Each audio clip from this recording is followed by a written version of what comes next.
Hello, everybody. If it's Wednesday, it's Warhammer, and that must mean it's time for another episode of Warhammer Weekly.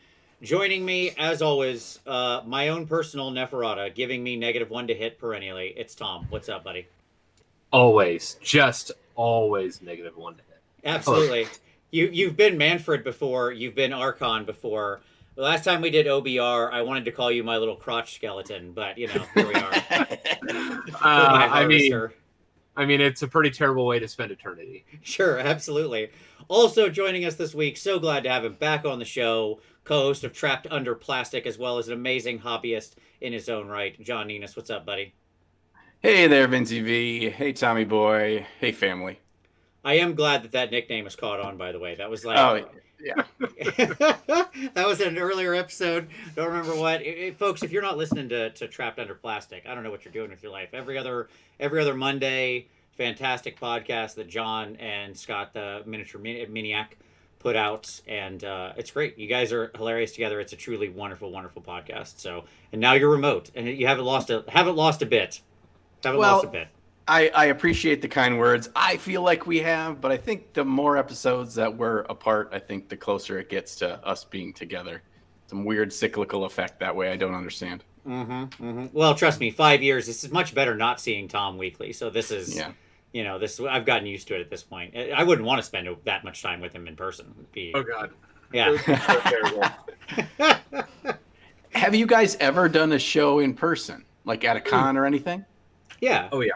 A couple times, yeah. At conventions, we've both been together in the same room. They're terrible. Always the worst, yes. All right, so we're going to talk. We're trying wanted to try a new thing. I had an idea, and having John on gave me a great idea a great time to trot it out. And that is to do a State of the Union show, which each focusing on some different elements about the game. And today I thought we'd talk about the Death Grand Alliance. So we're going to be focusing in on Death as a whole, not Grand Alliance Death as an army, but like all of the constituent forces that make up Death, where they are, where we'd like to see them go. Basically, everybody who reports up to Big Papa Nagash. How they doing? I like it. Yeah. John is you're a Death Lord. Tom has certainly piloted some Death as well. That was his last when I rolled teams with him here this last time. That's what he was playing. So I felt like it's a good time. Yeah, it's a good time to talk Death. I agree. All right, but first, of course, we have a very small amount of news, a itty bitty tiny amount of news, but one of them is a really good news thing. The smallest. Rumor engine. Yes, I've got it up on screen. John, have you seen this Lizard Man rumor engine? I've seen it, and it took about 2 seconds until I just clicked through it because I'm like, well, we know what that is. Let's keep going. Right. So this is. Do we? It's a Seraphon Warcry warband. Yes. Yes. Do you think it's Warcry or do you think it's Underworld? It's Warcry. It's Warcry. Okay. I mean, if they're going with Warcry to push away from just chaos, and we know that there's going to be one Order warband, right? In the Dark Elf, amazing looking people. Yes. I think this would make sense that they're going to go with an Order theme here, and we're going to have multiple Order warbands. I agree. Like, it feels like what they're going to do is probably have a season of Order. Like, yeah, a season might be too strong, but yes, like they'll do a couple Order warbands, and then they'll do Destruction or whatever. You know what I'm saying? Yeah. But that being said, we also know that there's a Death one coming. So that's why I'm saying a season might be too long, right? Oh, good point. So, because the OBR warband is clearly coming as well. And you really don't think it's Underworlds? I don't. I really don't. Now, again, could be wrong. It certainly could be either, but my money's on Warcry. I think that they've seen that Warcry has a lot of traction. I think they see the value of how it gets people into AOS. Right? Yep. It truly is a strong on-ramp into AOS in a way that Underworlds isn't as much. My kids love it. Like, sure. I can sit down and play a good competitive game with my 9-year-old of Warcry. Well, that's about your tactical level, so that makes sense. Yeah. Yes. I mean, I said it was good. Uh-huh. See, I haven't followed the Underworlds kind of news lately. Have they announced another season? I know because they announced the last season far enough in advance, and so when we'd see some of these, pictures, hidden stuff, we would just assume, and they were right. Do you guys know if they have announced some of that, and we could? So I can talk about. They have not. There's rumors of it, of course. Right. And I'll say this. So last year we got our first mention of this current season we're in. Yep. At Warhammer Fest, which it would have technically been this weekend. Like, actually, if had we not been in this current situation, I would be getting on a plane tomorrow very early to go to the UK. Yep. Right. Yeah, so, and I would have had you buying me goblins from Portugal. Right. And so, like, at that Warhammer Fest is when they announced the new season, and they showed, but they didn't really show much about it. They were just like, we're doing new Underworlds, and they were real mysterious about it, and they showed you the lion. Yeah. Right? Like, that was the only thing they showed out of the, they're like, and also, here's this lion. What do you think he's from? And then that was it. So it was very sort of minimalist announcement, but that was the first mention we got of it, right? So you're saying we're in the window of time that it would normally be announced. Normally, if they probably didn't have their entire release schedule up in here, right? Right, that's exactly right. So it's not surprising that that we haven't heard anything yet. Yes. Also, I do agree. Tristan said, "R.I.P. Vince's frequent flyer miles. One, don't worry, they don't ever expire for my airline, and two, all of our status has been maintained through 2021, so I'm good. This is great. I got a year off from trying to run the treadmill of maintaining status. It's fantastic. At any rate, yeah, I mean, I would rather see more Warcry warbands, to be completely honest, than Underworld. Have either of you bought either Underworld warbands? Any of them? From this season, from Beastgrave this season? No, I have 0 from this season. No, I don't have any either. I have 0 from this season as well. I only asked that because I just in the last couple weeks picked up the KO and the Goblin one from last season, and I'm having problems getting like cards and dice, like gathering all the accoutrement, at a year out. And so like I wonder if Underworlds is not performing like they want it to. Well, it's a question of now they have Underworlds on computer, and that actually I believe is doing really well. So is that just the future of the game for the most part?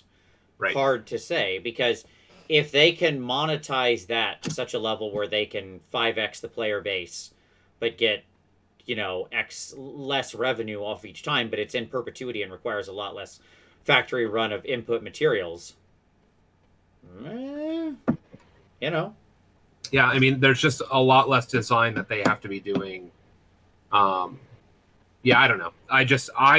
It would not surprise me if those energies went into Underworlds. Yeah. Or not you meant into Warcry. Yeah. Yep. Look, I've bought every pack of cards they've released for Warcry, period, end of story. I've bought models specifically for Warcry warbands that they've released, right? Like, I own every all that stuff because it's awesome. You don't own the Goblin Snuffler card, and you don't own the Banshee card either. Yeah. And most of you don't either, even if you bought the packs. And here's why. Most people didn't know this. We didn't announce this on the show because I didn't know about this till later. Mm-hmm. I'm going to say it now just so people know. The Warcry boxes that are like army starters for the Goblins and the Night Haunt, not only do they come with all the normal cards, they come with an additional unique card that only comes in that box. Bonus card. So if you want the Snuffler card, it's not in the 2019 Tome of Champions, where all the rest of the Moon Clan stuff are, the Gloomspite stuff is. And likewise in the Night Haunt, the Banshee's not on that page. You have to buy the box, the starter box, and then you get the card. I have really mixed feelings about this. as one who runs both of those armies, I wasn't so happy when I found that out. I don't have any Snufflers, and I wouldn't use Snufflers in my Gits Warcry anyways. You're out of your mind. They're actually like one of the best goblins. They're 15 hit points for 80 or 85 points for 15 wounds. That's fine. Insane. I've got a goblin warband I really like, so there you go. John, what do you think? How where are you at? Where are you at on the whole Warcry thing? I've just played it a little bit, but what it's done for me is it's made me spend more money on models for ranges I wouldn't otherwise collect. Right, sure. I really like these models, and Warcry is my incentive to say I could use it in the game because I like the model.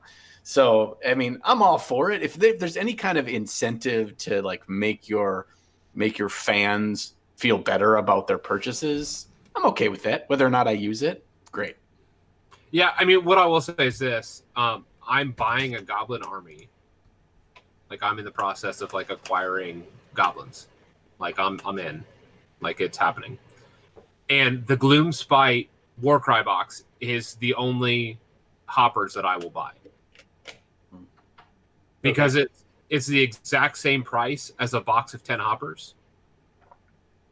You get 10 hoppers, and you get 3 snufflers, and you get a pack of cards. Sure. So I can eBay the cards for $10 with the unique goblin snuffler in there.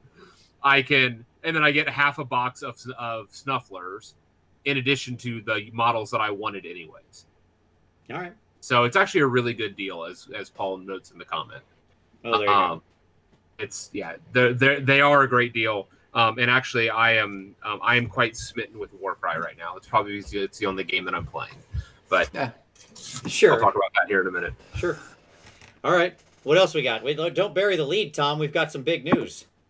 Stores are opening up, not the United States. No, it's yes, but also that is true. But also the web store reopens on May 1st. Right, yes. But that they're still not shipping from the U.S. to the U.S. It depends on the locations. I don't know if the U.S. is included or not. No, I looked on the announcement and it said we're not shipping to the U.S., Australia, Spain, and Italy. Gotcha. And so, sorry, we're still yes, it is opening up for the U.K. It's opening up for a bunch of people. Awesome. I'm so excited for you all. Why isn't it opening up for us? That said, I talked to some independent retailers, and apparently they have been able to put in orders. Mm-hmm. So even if they're not direct shipping in the U.S., some independent stockists may start getting their stuff. I think it's a good sign. What it tells me is that, and as they mentioned there, they don't know when the new stuff is coming out. There's no news on new releases, which is what we're all anxiously waiting for because we have to get those stupid elves out of the way so we can get to my giants. Yep. But I'm hoping that it's trending in the right direction. That's the key. Sure. Yeah, I agree. That's the same kind of reaction I had to this. Is it's a sign, right? And I've seen others like smaller manufacturers, miniature manufacturers that have had all shipping shut down, and then it came in waves. First, typically around Western Europe, and then the rest of the world. I just got an email today about opening up to U.S. shipping after opening to just Europe about a week ago. So I think that we're gonna crack that pretty quick. Yeah. Also, I would just like to say I agree with AOS Coach who said, you know what, it's probably just easier if they release the Gargants first. I completely agree. It's one box and a book. You know what? That seems like a super low bar. It's probably already in the warehouses. Let's just get that out there. It's real easy to ship because all the same size box. Easy to pack, easy to get out. Yep. So you're right. Let's push the elves back a little bit. Get the important army out here. What we really want, like giants. The elf people, they've waited a long time. They can wait longer. That's the big deal. What's the difference? That's what I say. I mean, you're not wrong. That's gonna be a strung out release too. It's gonna be like some of the other big new releases we had, like OCR, and I think even when Nighthaunt came out, they strung it out over a month, or more. And it's just come on, just throw all those elves out here and let's move on. They did say that the box is going to come out, and it's where you'll be able to pick up the units first, which implied that they're pulling a Sisters of Battle box, where there's going to be a gap release. There you go. Okay, easy. No, great. We've got it. Ready? Okay, first week that we can really get stuff rolling, whenever that is. Hopefully, sometime in May, maybe June. But let's just say it's around there. Let's cross our fingers and hope. Sure. Let's say beginning of June. Okay, week 1, special box for the elves. That gets thrown out. Elves are done now. That's you're good. Next week, Giants. Better Elven special box and Giants. Huh? There we go. Then we can wait a couple weeks and do the rest of the Elves. That seems fine. Then the Elves get stuff. You get your stuff. Yeah. You get your special box. You've got a sweet limited edition tome. Mm-hmm. Mm-hmm. I do want to know if I'm still going to be able to get my limited edition Gargant tome, because I'm getting one of those. So I hope that it's I hope it's one of the widebound books. Like, so if you guys have ever been like the older size books, if you've ever been in like library sciences, or like there's always a section in the library of like oversized books where it's not the standardized shelving, like they're extra big and extra tall. I really hope that the Gargant book is that. That would be great. I hope that. How awesome would it be if it didn't fit on like the big storybook. Turn it on its spine and set it in. Yeah. It would just be fantastic. It's like the size of a 40-inch TV. Right. Like, what? Well, I got to get my battle tome out. 2 more skulls. Yeah. Big heavy pages. It's got to make you've got to feel a physical wind when you turn the pages. Yes. Very light plastic fig should be blown over from you shutting the book. Yeah, absolutely. All right. So, cool. That's basically the news. I don't really think there's anything else. So there you go. I mean, not really. Yeah, I mean, we have now reached the end of everything that could be news in this time period. We beat Warhammer. We win. Yep, exactly. As we said before, all the credits. It's over. Yeah. I mean, hopefully we've reached the bottom. There's nowhere to go but up. That's what I say. So hey, there it is. All right. So let's go to some pick of the week. John, what would you like to share with everybody? He said, asking the question and knowing darn well the answer. You only know the answer because you are the inspiration for this pick of the week. So randomly, about a week ago, Vincey V sends me a message and he says, "Have you seen Trent Denison's YouTube videos?" And I'm like Big Denna Paints Trent? And he's like, "Yeah." And I'm like, "I didn't know he made YouTube videos." Sure enough, Vince sends me over that direction, and this dude has an amazing YouTube channel of him just talking through and walking through how he paints. And after a couple of episodes, you'll realize the way you've been painting is wrong. At least that's what I told myself. And so now I have to throw it all out the window and start again. So it's just simply Trent Denison, a wonderful Aussie with a great accent, slightly better than my Australian accent. And he just makes great stuff. He paints beautiful figures. He walks you through it. He typically doesn't cut anything. No. He runs it at double speed or standard speed and talks over what he's thinking and what he's doing. And the quality of miniature he gets completed in about 4 hours work will make you snap your brushes. But yeah, that's my pick of the week. Trent Denison. Check him out on YouTube. Also, his Instagram handle is Big Den O Paints. Yes, I will link it below. It's fantastic. If you just search for Trent Denison, you'll find it. But I'll link it below. Yeah, I mean, it's amazing. And what I particularly like about the way he does his videos, which by the way, I want to steal his format for some times when I record things. So I think he's nailed it, to be honest. Mm-hmm. And because he is just like running the camera and then he comes back and narrates over it. And I finally figured out that like with the new software I started using to make videos, I can narrate a lot easier. The old software I had really sucked at narration, so I rarely did it. But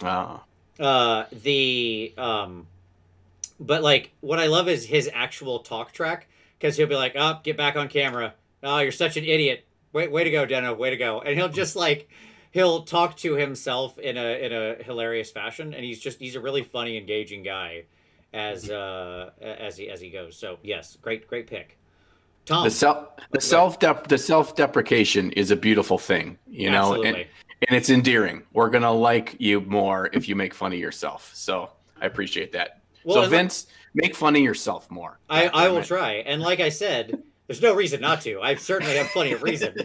And so Deno was the head judge for Crystal Dragon at CanCon this last year. The way he talks about his own stuff there is the exact same way he judges the paint competition. Like with everybody in the room. So all of us are there who put in pieces. We're all just standing in the room. and he's going around with the other 2 judges from Craft World, and he'll just like pick up the piece and be like, "Yeah, this is all right. It's pretty good. Skin's pretty crap house. I don't know what you were doing there. It's like you didn't even try. This would be a bronze, but then you put this ugly base on it, and this base is terrible. So I'm not giving it a medal. Okay, next." It's amazing. It's the most fast, honest feedback you'll ever get. It was wonderful. It was truly, truly awesome. So, and he's very friendly about it the whole time too. Like he knows who painted what, and it was good. So anyway, Tom. Yeah. So I'm gonna do a shout out to a video that's not out yet. Okay.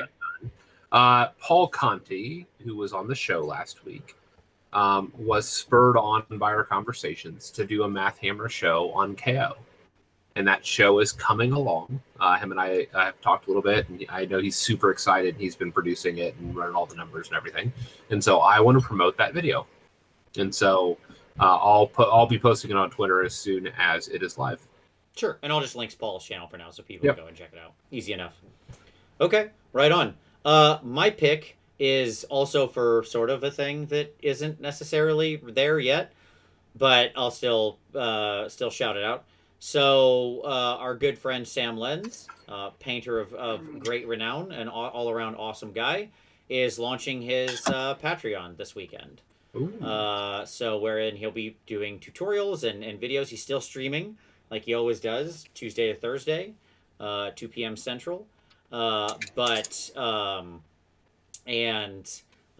he's going to have a Patreon and videos and tutorials and stuff like that too. And really, I mean, Sam is just in the absolute upper echelon of painters in the game today. You could not do better than to sub into that Patreon when it becomes available, and certainly learn from one of the absolute masters of the craft. So there you go. That is a good one. I will link out the info that's out there down in the bottom so people can go check it out. Matthias, the name of it was Trent Denison. You can see it up in some like Mandali's up above in the comments. Actually, just kind of threw the person's name up there. There you go. So yes, and he was an old school Warhammer and What's the other game called? What's that other game called? War Master. War Machine. That's what he also played. He also played War Machine. He was a real competitive top player there too. Anyways, so gentlemen, what you working on? John, what's on your desk, man? What is on my desk? A lot of film equipment right now, as well as like my work computers and everything. Can I just talk about how I think the best thing, the silver lining, if we're to find anything, and look, in these troubled times, it's important to find silver linings. It is. And let me just say that the great silver lining of this is how many people are like, well, I'm stuck in my house. I guess I'll make some YouTube tutorials. And it's getting you on the stick. Trent started doing it because of this. So I've seen a bunch of people start putting up more tutorials, and I love it.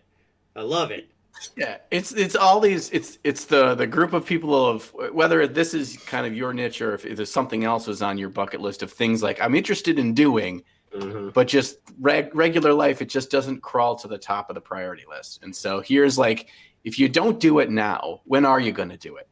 It's true. So I think we need to all ask ourselves that question on some aspect of either a hobby or something else in our lives. Is if I'm not going to do it now, then I should just quit worrying about it and never do it. So I need to do it. So making some videos.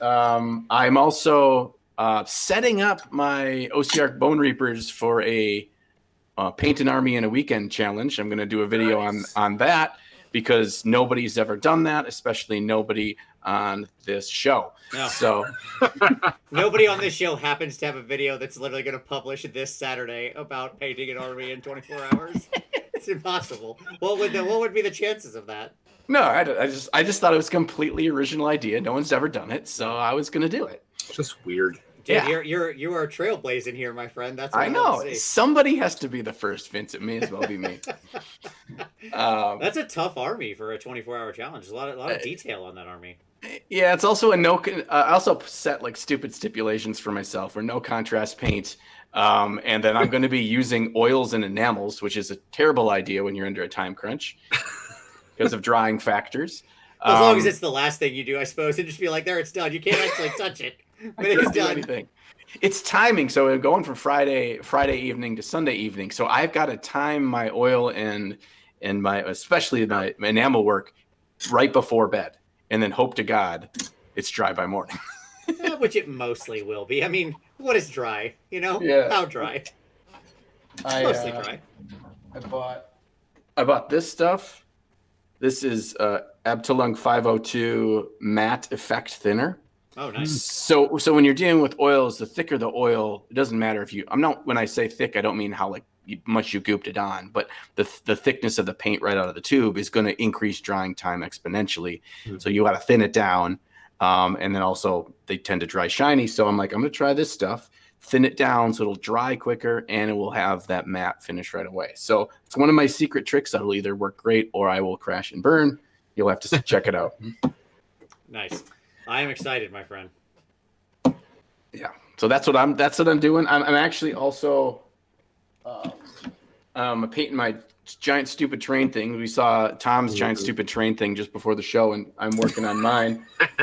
And so this is kind of be my test model. The caveat: I'm not painting this giant freaking thing in the 24 hours, but I'm making sure my scheme works prior, and so that's why this has paint on it already. So it's a good call. I too set the terrain out as being separate from the 24 hours because I mean it deploys. Yeah, okay. You don't have to. And in his case, though, it's actually a useful piece of terrain. In the case of the Seraphon, it's like, do I have to put this down? Can I just not? Yeah, it's a hindrance, and they confirmed with the FAQ that no, we were right. It's terrible. It helps them more than you. Right. Carry on. Take a shot. Hope you get that building. Yeah. It's less like a piece of your terrain and more like you get to set up a garrisonable building that might or might not benefit you. Right. Yeah. All right. Tom, what are you working on? A ginormous piece of terrain that, I'm going to just hold it up. Yeah. It's shiny. You guys can't tell because the lighting's terrible, which is awesome. It'll all will be revealed hopefully this week. I'll get it done hypothetically. That's so much. And I made a mistake deciding to freehand every mushroom. That's all I'm saying. And then just as John was kind of saying, if not now, when? So for me, I finally began that thing that I said that I was going to do years ago. And so here's an image from earlier this week that I was working on. So I should have some Warcry content coming out this week. And went out and built a rig, and some of you I posted some of that on Twitter. Some of y'all saw, and so it came out nice. Works well. That looks good. I'm excited. Thanks. Yeah. So for those that are interested in Warcry, I'm going to be doing some content. So very nice. Very nice. It's funny, John, that you mentioned oils. So what I'm working on is this big giant here. This is just one of the regular giants, and I've come to a realization. I hate this model. I love the big giant, the new one. I think he looks fantastic. This guy drives me nuts. I spent so much time futzing with this guy before I even painted him. Like, I added hair. I wanted to give him dreadlocks because he's going to be like a swampy dude. And I cut his arms shorter because they have like super duper long arms. Like, too long by a measure. So I even cut back his arms. I cut off part of his belly. Like, I shaved off about a 1/4 inch from his fat gut and then refilled it and sanded it down and gave him like a little plate on his belly. I don't know if that shows up or not, but like almost like an ogre style thing.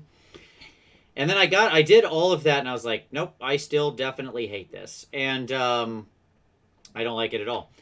And but it's still, so this probably won't end up in my eventual giant army. This guy will just end up being a test piece that joins my old giant army. But bright side is, I did get to have fun with him because all of the skin on him, so all of his beautiful, beautiful folded flesh, I painted with oils, and I got to do a nice video out of that because painting flesh with oils is one of the most fun things you can do if you ever have problems getting your flesh smooth and getting subtle tones and color nuances and stuff like that in there. Just paint flesh with oils once, and you'll be like, oh, I get it. This is why the old masters used this. It's so easy. It is a different world, and it's amazing and so much fun, and so I was happy to make a video out of that. And coming soon. So there you go. Got to play around with my oil brushers. Got to play around with just a big giant pile of other Winton oil paints, and it's good. Showed how you can work in any color. Fun times. So I got a question for you, Vince. So when you start your giant army, if there's a requirement to have the baby giants. Yeah, sure. My nightmare, yes. What are our options? I'm saying us here because I don't know if I've made this public to this crowd, but I'm in on giants as well. Of course. And so what are our options for the Gargants, the baby Gargants, other than those derpy looking guys? Yeah. Look, I've never said the word moobs more in a tutorial than I did in the oil flesh tutorial.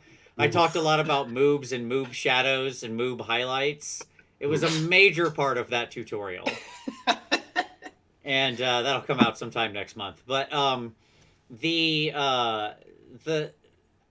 I am up in the air on this. I wish I had an answer for you. Okay, I really wish I do. I hope they require it. Well, look, I've gone around and around. So the issue is this. So the Gorgon is about the same size, height-wise. He's much more muscular and shapely, but he's also furry, which is fine. Whatever. If you don't mind a little hairy back. Could you turn his furriness into a cloak, like a fur cloak? I mean, sure. Yeah, you could. You could expand it out because it's just like a triangle down the center of his back. You could just branch it out. The real issue is I think the giant head is going to be way too small on the Gorgon body because the Gorgon has this very like front head that's kind of like down low. His shoulders are above his head, right? He's bestial in that regard, right? Where his head is sort of down beneath his shoulders. I thought about bloodthirsters, honestly. Okay. They're not that much bigger. They're about like take the wings off, obviously. You'd have to putty over the back, but that's no big deal. The bloodthirster is like he's only about 5.5 inches tall without his wings. He's not super tall, but his legs are. But all your dudes, unless you get some Scarbrand, all your legs are like jumping. Yeah, because they're all like wee. So all your giants look like they're about to go frolicking into triple Lutz. The frolic giants. Yeah, exactly. So Soul Grinder bodies are really good, actually. Like the Soul Grinder body would be really nice. It's about the right size and size. But then the challenge there is, I have no legs. Doop, doop. I have no legs. Just. So, I don't know, man. I don't know. What about Keeper of Secrets?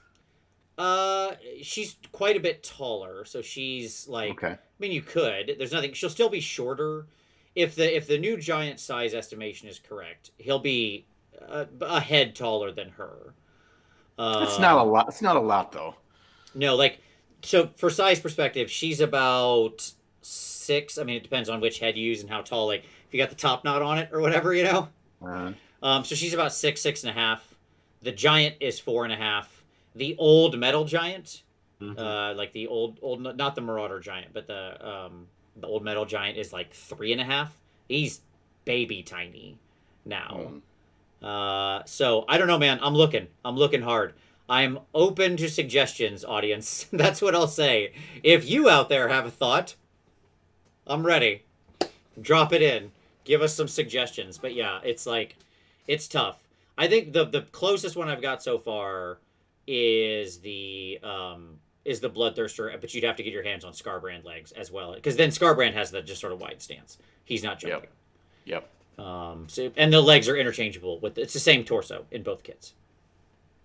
So you just buy Scarbrand kits. Just buy a bunch. Well, you might want one jumping giant. I mean, hey, jumping Jack Flash the giant. Leaping giant. Yeah, there you go.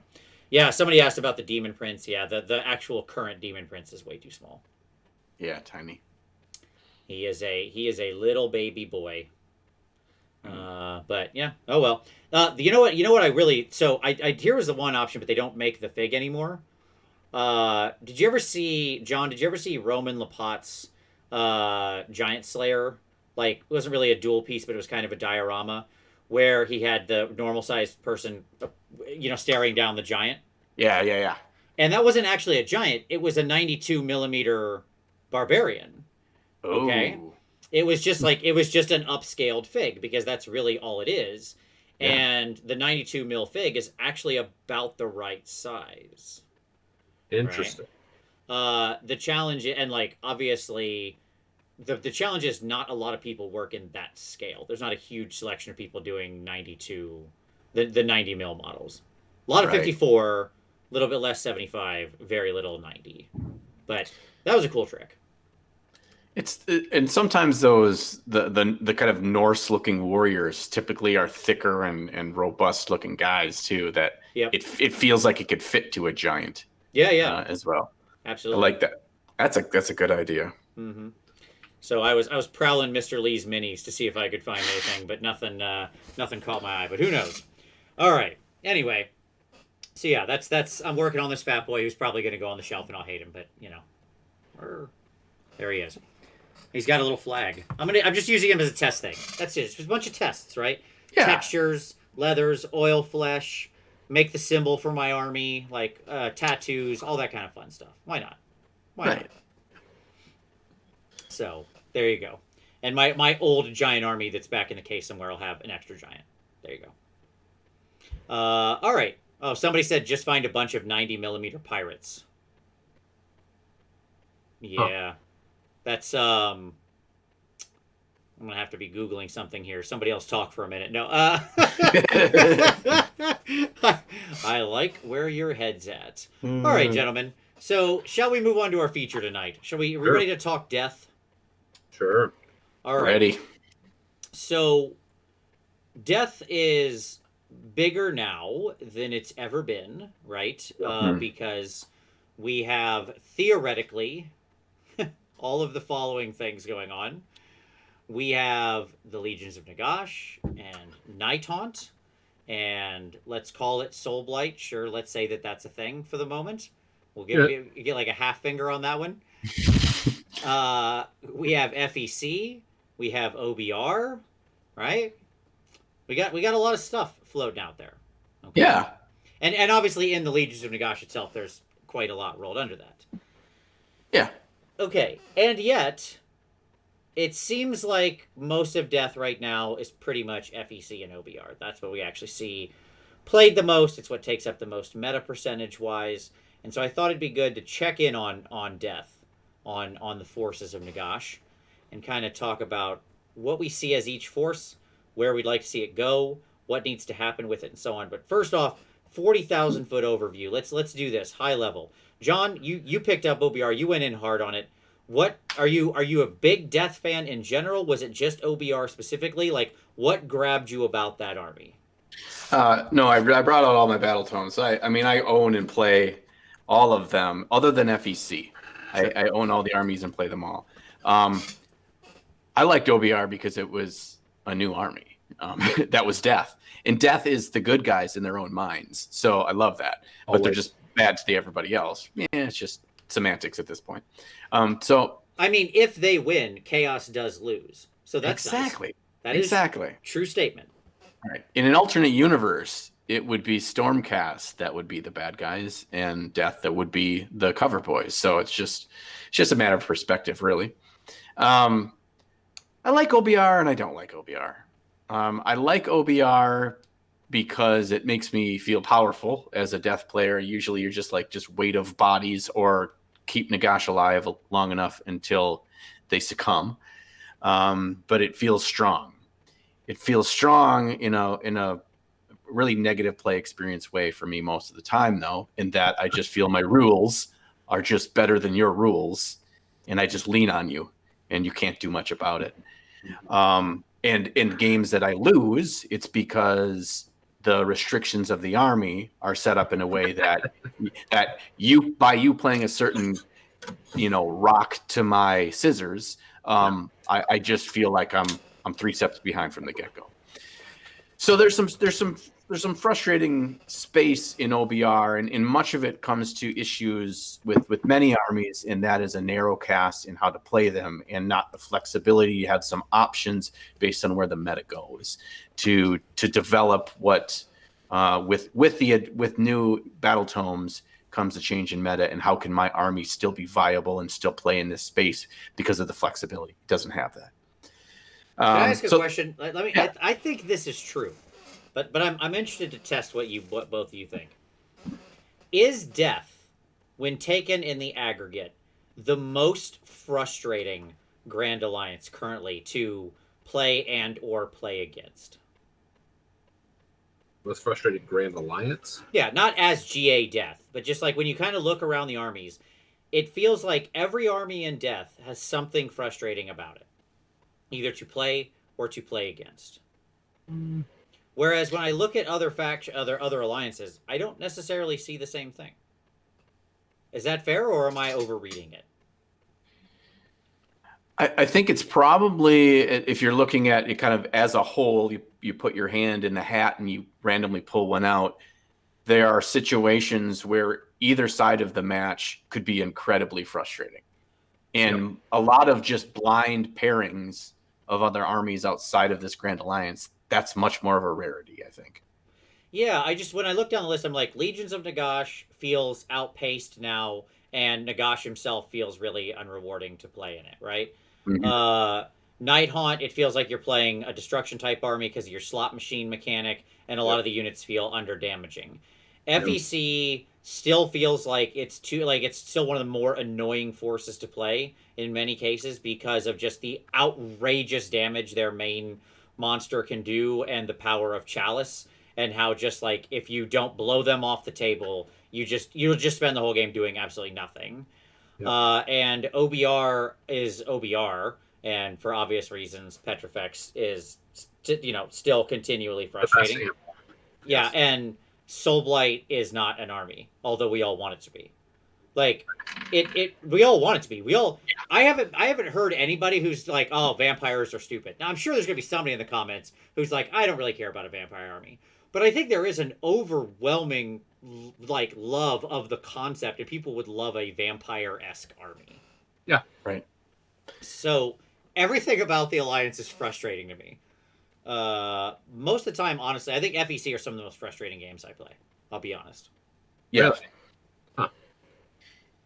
Sometimes if you just can't deal with, or you just get smashed by good rolls on the Ghoul King on Terrorgeist, you're just at their mercy, right? They roll enough sixes to wound there. I mean, you're done. In comes, I attacked, 18 mortal wounds. On the first time I attacked. It's like, okay, well, that's cool. I guess that thing's dead then. That unit. Neat. And being completely honest about understanding strategy and screening and understanding your opponent and what their strengths are and playing to that is absolutely something we should consider here. But there are just many armies, OBR included, that you just can't. Your army isn't set up to deal with that. Your army doesn't have 7,000 skinks at your disposal to just like neener. Go for it, big guy. Yep, that's true. Skinks for days, homie. You ain't never getting through this wall, skink. Right. Or clan rats, or whatever. Or whatever. Yep. Yeah. That's true.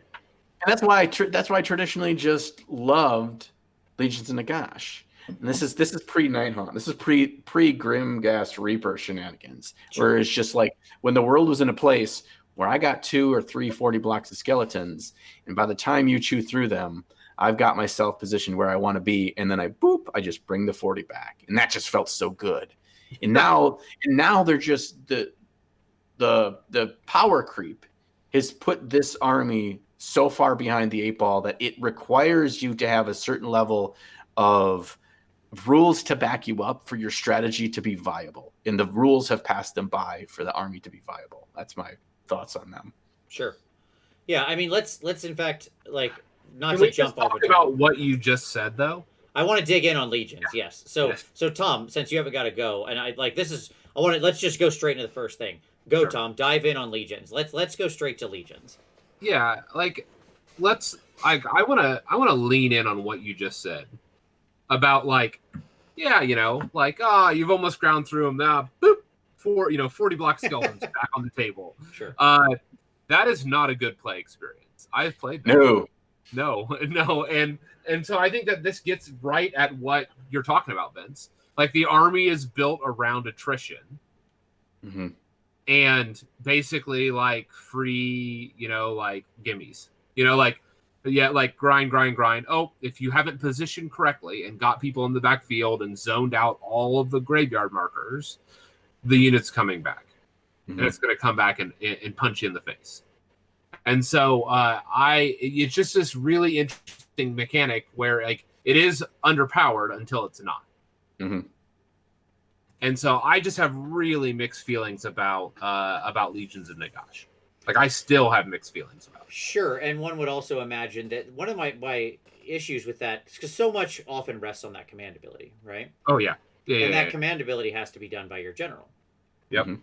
So we always talk about boxing out the graveyards, which most good players will make it so you can't really box out the graveyards because they'll bury one in a place that you can't get to. So, unless you just have overwhelming force, right? In which case they were already dead anyways, who cares? And I just feel like that mechanic is not great, right? Like, because what it's saying is, okay, if I keep my general alive, I get to frustrate you in the weirdest way possible, right? Mm-hmm. And if you kill my general, I lose the cool special ability that actually sets me apart. Right. Yeah. And I understand what they were going for with it, because obviously in the old world it was, right? You had this sort of concept of, like, when the general died, every round you had to start taking break tests on everybody, and everything you failed your leadership test by was models that started crumbling, right? You had the dreaded crumble for those who played Death back in old Warhammer, right? So they were clearly going for, like, a positive version of that mechanic, right? Where losing the general stops your ability to bring whole forces back. But one would have to imagine, as sort of like shooting armies and armies that can really project power in unusual ways. By that I mean like a Tzeentch type army too that can overwhelm you with magic or Seraphon or something. As those armies would become more prevalent, just that mechanic falls. If the meta is almost all melee, that mechanic's super valuable, frustrating, and high value. If the meta shifts to a lot of shooting or ranged power projection, that mechanic almost worthless. Yep. Right, because all your eggs are in this one basket, almost no matter what. Well, and it forces you into Nagash. And so what it does is it creates this cascading series of decisions that get pre-made for you in order for you to reliably be able to use that ability. Yep. Sure. And so just to answer some of the comments, Autumn Lotus said, Vince, you just described most armies losing your general hero kills most synergy. I don't know. I build not. It's the effect here is so much more explicit. Ironjaws definitely doesn't work that way. No, I mean, I often will build my army so that my general can go away, and like I've got plenty of redundancy to him in Ironjaws. In my like cities army and my Tempest Eye army, my general's like just some guy. He can, if he lives, cool. If he dies, that okay. Like I'm not relying on him. We covered KO last week. KO is another example. Right, sure. Your general who? Your general who? Like, they have generals? Like, exactly. It's not the Ironclad? You'll make the whole army and then be like, oh, crap, I've got to make somebody a general. Well, right. I got to a point where I was like, oh, I have to have a hero, don't I? So no, but I mean, it's not an unfair point. Like, there are some armies that are more reliant on the power their general brings to the table. Sure. So, perfectly fair. I just think that in this case, that's really hinging one of your major mechanics to a singular model. Well, and not only that, like Nighthaunt does the same thing. Sure. Yeah. Like Nighthaunt's best ability, its relocate a unit rather than resummon a unit, is completely tied to the general. Yep. and they don't get Nagash with a bag full of hit points to rely on there. Yeah, and that's another issue with Legion of Nagash is that their heroes are so squishy, barring Nagash himself or Ethereal Velocita. Yeah, exactly. Yes. Ethereal Velocita. Yep, those are your two options. Yep. And the other thing is it's compounded further by things like the Deathless Minions rule. That is another really big, nasty part of the army that's tied to your hero. And most times you're running Nagash, he's one of two heroes or one of one heroes in your army. And so it's a true one domino that fells the whole swoop. And it just feels terrible. Mm-hmm. Yeah. So to me, I just, what is the, okay, let's ask this question. Let's do it this way. Here we go. Ready? Yep. If OBR has become the bone-based attrition army, which I guess that's what it is, right? It's bony dudes who fight an attrition war where they are going to outgrind you. Mm-hmm. Yeah? Okay. If that's the, and we can talk about how good or bad they are at doing that and what we want to see fixed with them later. But that's their personality. I think that's fair to say, right? And you're going to say that Legion of Nagash doesn't have an identity anymore. That's exactly what I'm going to say. That identity of legions, if that's gone, but that was only theoretically one of them, is the right answer that there shouldn't be a Legions of Nagash anymore. And that instead, what we should be doing is the ultimate future of Legions of Nagash to just pull the Band-Aid off and break it up. Yes, absolutely. It's always been that. Like, that's always been the trajectory of Legions of Nagash.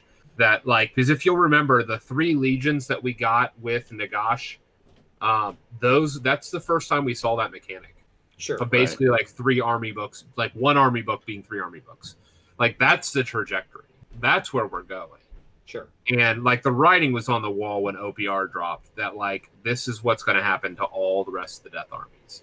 And so, like, when Nighthaunt dropped, it wasn't surprising because there weren't a lot of Ghosty Boys in Legions. Yep. And then what was taken was largely adapted. The exceptions being, like the Chariot units were the exceptions that got left out of that, which I'm still bitter about. So I don't know. I think that it's going away. Yeah, like, so is the answer... We mentioned Soulblight. Great. So let's take Legion of Blood and Soulblight, make it one new army, release some new vampire kits, and there's an actual full army. Right? That's what we're saying. John, what do you think? Yeah, I think there's some units that fall into the gaps here with this. I'm just trying to think this through for the first time. If you have a vampire-based army, Legion of Blood, Legion of Night, and Soulblight kind of all fall under that realm. Sure.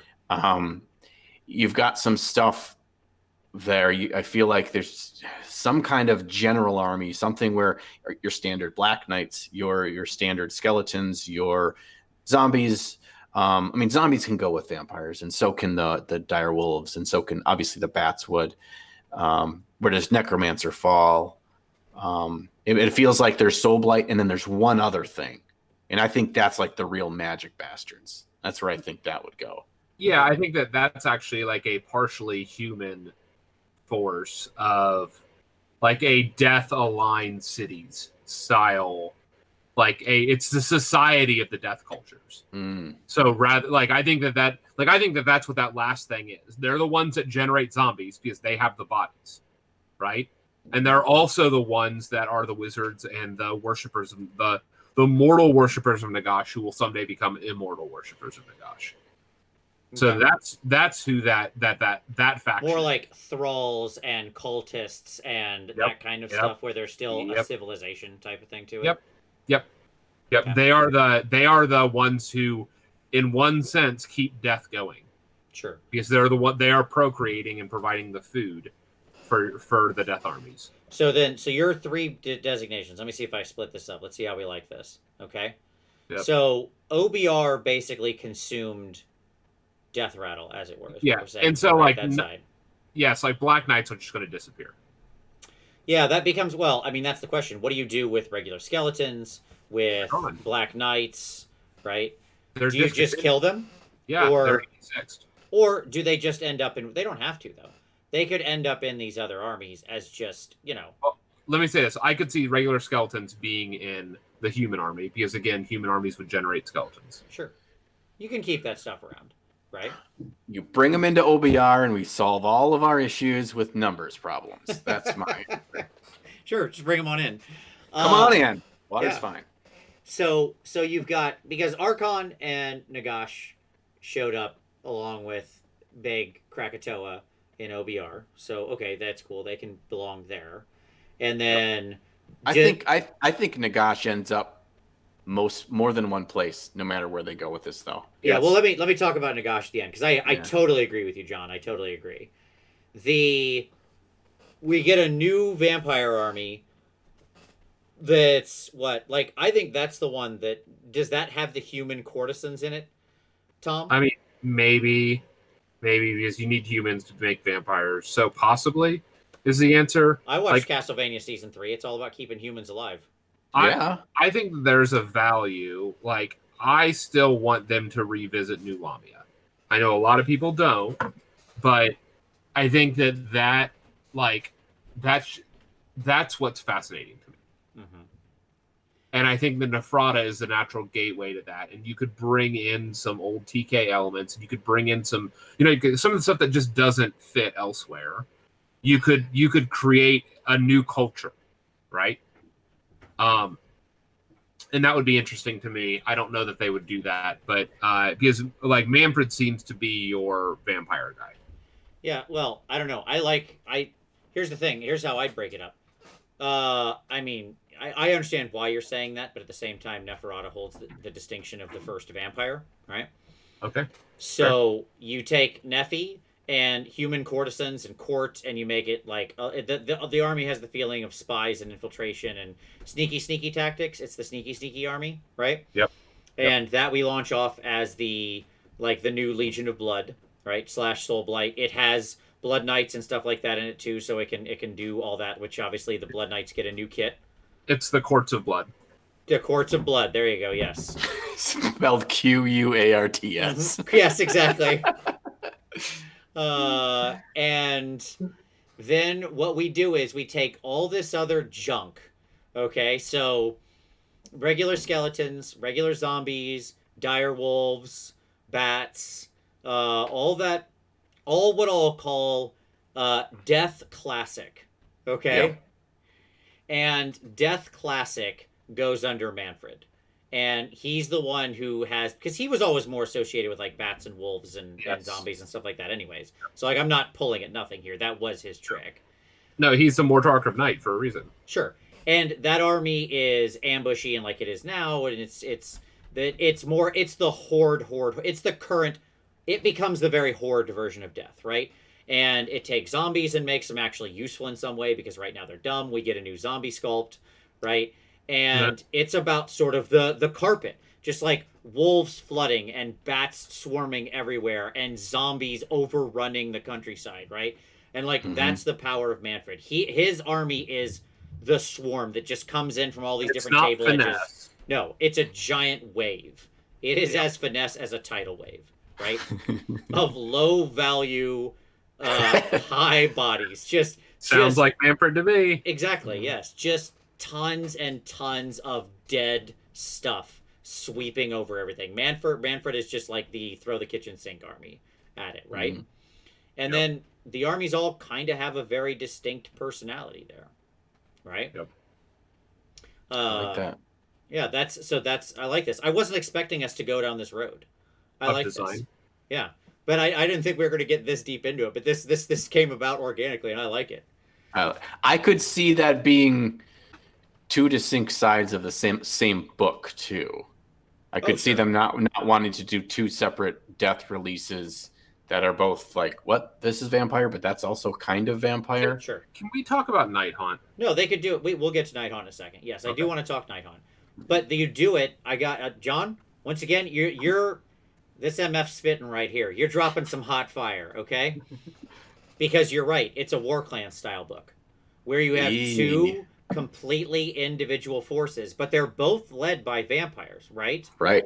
And so then What you've just said is you have legions of Nagash, but 2 armies. No, because you don't have any Grand Host, and you don't have any you don't have any Grand Host.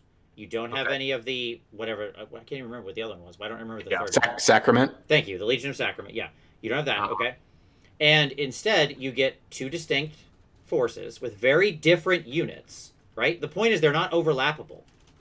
Like if you're playing the Court of Blood, this is the army list. Just like if you're playing Ironjawz, you don't just get to go grab Bone Splitters, right? But you do have a combined army that has a completely different set of allegiance rules. Not where you're trying to retrofit everything up into some grand set of rules, right? You have a big WoW version on the back end. Now, real quick, let's tie this off. Nagash, once all this is done, okay, once we've actually fixed this nonsense, we just released new Nagash rules, okay, that actually properly works with all of the forces. Can we stop printing new Nagash rules that invalidate the previous Nagash functionality with his other armies? Just like, here's his scroll, and then if he's fielded in this allegiance army, this other ability. If he's fielding in this one, this other ability. And you print all 4 or 5 armies or whatever that he can show up in. And that's it. Done. Nagash is done now. Okay? Done. Yeah. I think so. It seems like what they did with him in OBR kind of set that up to be a possibility where it was like, if so-and-so, whether Archon or Nagash, if so-and-so is fielded in this army, they get this thing. And so don't have these contradicting rules on the scrolls. Just say each unique aspect which makes Nagash different. In Nighthaunt, it'll say right on there.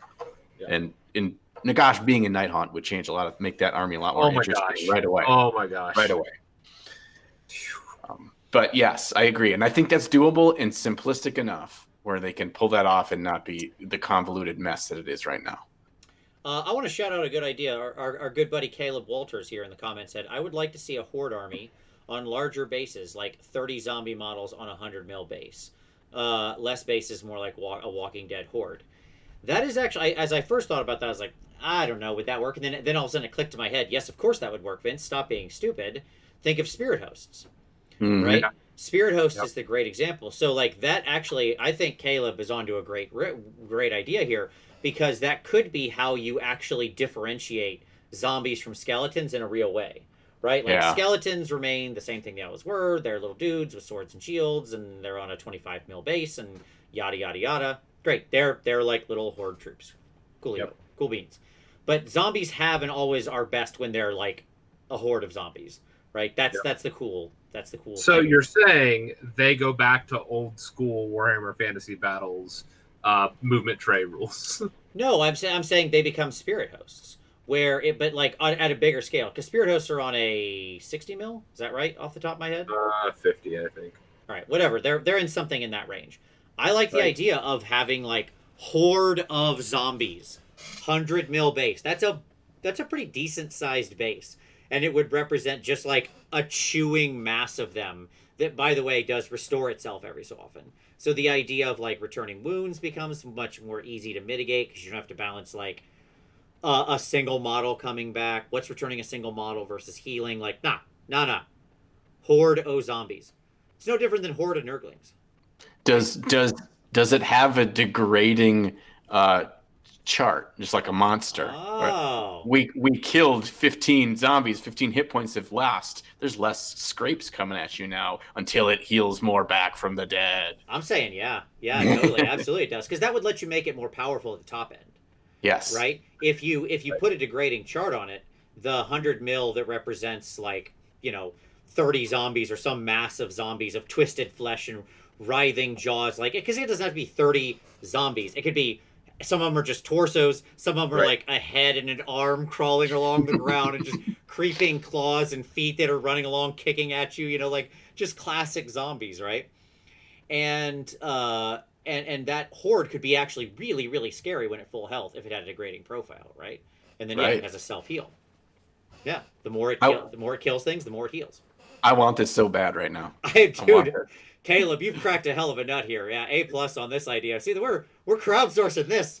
We're getting this done. We're sending an email right away. Hope you're watching. Just get out that pencil, Ben Johnson. Where you at, buddy? Come on, start taking notes. We got you covered. Yeah, like I think that's cool as something because they've shown that they're willing to do a horde on a large base. Again, spirit hosts, Nurglings. It isn't like this is a crazy idea, right? No. Like there's precedent for it. Yes, this is Swarm of bats. Swarm of bats. Yeah, there are 2 examples literally in this army. Yeah. Yes. And the cool thing about it would be a way to play a horde army without having a horde without of having to bases to move around. To move the masses. Yeah. It may be a rule on its scroll is like it counts for how many wounds it has left. Just literally, that's how many bodies are there. Yeah, it could have its own special capture rule. Yes. Right. This also deals with one thing that we are frustrated with a lot of armies, but Legions of Nagash is notorious for this. Is daisy chaining your big ass unit of 40 all the way across the map? And that you're returning those models. Yes. Yeah. You can't do that with this thing. Right. And by the way, the answer for how many models it counts as on the objective, it's not wounds because that's like I've never liked that math. The answer is it's one of the degrading profile items. Yes, of course. It just shows up on the degrading profile. Like at top, it counts as 10, and then 8, 6, 4, 3, 2, dead. Sure. Easy.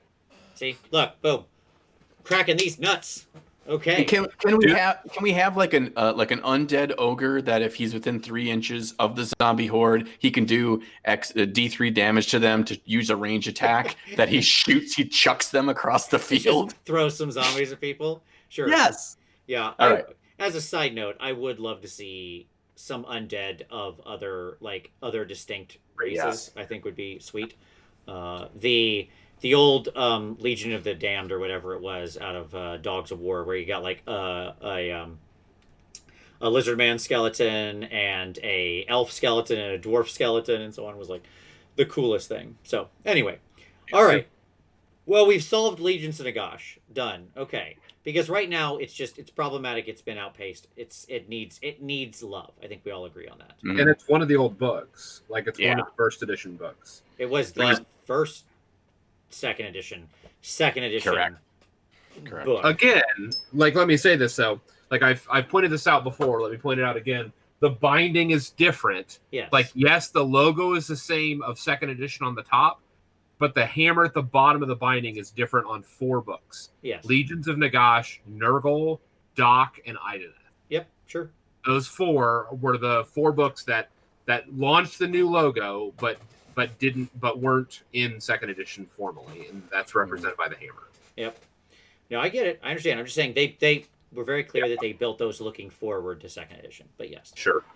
All right. So the obviously second edition launched with Stormcast, and our next army we're talking about. Let's talk about them Dem Ghosts. So Tom, I had so much hope. Yeah, tell me about, you played Nighthawk quite a lot. I played it on a team with you. Talk to me of where you feel Nighthaunt is at right now. Like, it makes me sad. Okay. Because, like, it just has some really major holes in the army. Mm-hmm. And it's inexplicable. Like, they're holes that just, they don't make any sense. You have no heroes with wounds over 7. Yeah. Like, And that's very few that even have that. Yeah, I mean, most of your heroes are just 5 wound heroes. Yes, there are a couple of 4 wounders, but most are 5 wound heroes. That's pretty standard. Yeah, and I like the thing that still gets in my goat, like I was ranting about it last fall, and it's still like it's painful to think about, is like the black coach. Minor clarification, you said gets in your goat? I don't care. It's crawling in the goat. I just want to make sure I understand. That sounds terrible, so it's really annoying you. Continue, please. Mm-hmm. The black coach doesn't have the hero keyword. Yes, I agree. Yeah. The black coach has a Cairn Wraith on it, which is a hero, and it has a Cairn Wraith profile, but does not have the hero keyword. Doesn't it also have a vampire sleeping in the back? Yeah, there's who is theoretically also a hero? Yes. Yeah, there are 2 heroes on the coach. Well, they cancel each other out, Tom, because they're arguing over who's actually in charge. Clearly, and so neither of them actually gets to do hero-related things. I just, like, that combined with, like, it's a high-mobility army, and all of its buffs are wholly within. Mm-hmm. Sure. Yeah. And so, like, it's the best thing to, like, drop down, and then know that if you charge, you lose all your buffs. Yep. And so you have to make the decision, do I want buffs and to allow myself to be charged, or do I charge? Well, you always charge, because your entire ability is predicated on like, rolling high when charging. Yep. And so, which leads me to my next thought of, like, it's a great army when you roll 10 or higher. Sure. It's the slot machine destruction death army, right? Right. Because just roll 10s or 9s if you're in Death Riders is your strat. Right, which I rolled Death Rider, so I just have to roll 9s. Like, Right. The answer is still always just roll 9s. Right. And the irony is that, like, when I roll 9s, I steamroll the opponent. It's a terrible play Yes. experience. I'm like, I get to attack, I'll attack again. You know, like, it's just... And then I don't roll 9s, and I lose the game. Yep. And so it's... And then there's some other weird things, like hammers are a real issue in that army. Yeah, it's weak on hammers. It's weak on hammers. Neg 1 Rend is about as good as you're going to get. There are a couple minor exceptions. It wasn't terrible on hammers until they had to nerf Grimgas because of Legions of Nagash, not because of Nighthaunt. Right. It's so true. It doesn't really have restore at all in any meaningful way. None. And I don't mind the mechanic being different from the other restores. It's just sad when, like, I include a vampire in my army, because I gain more from adding a vampire in my army in both restoring and in and all the other, like, command ability, like a better command ability that I can trigger in my hero phase and then send them off, and they gain all their combat buffs in the charge phase when they double pile in, and in the normal combat phase. Where if I just use my Nighthaunt abilities, they gain those bonus attacks only in the combat phase. Yep. And so it's like there's just a bunch of these just small things that just all add up. And then some of the units are just still overcosted. Like, I'm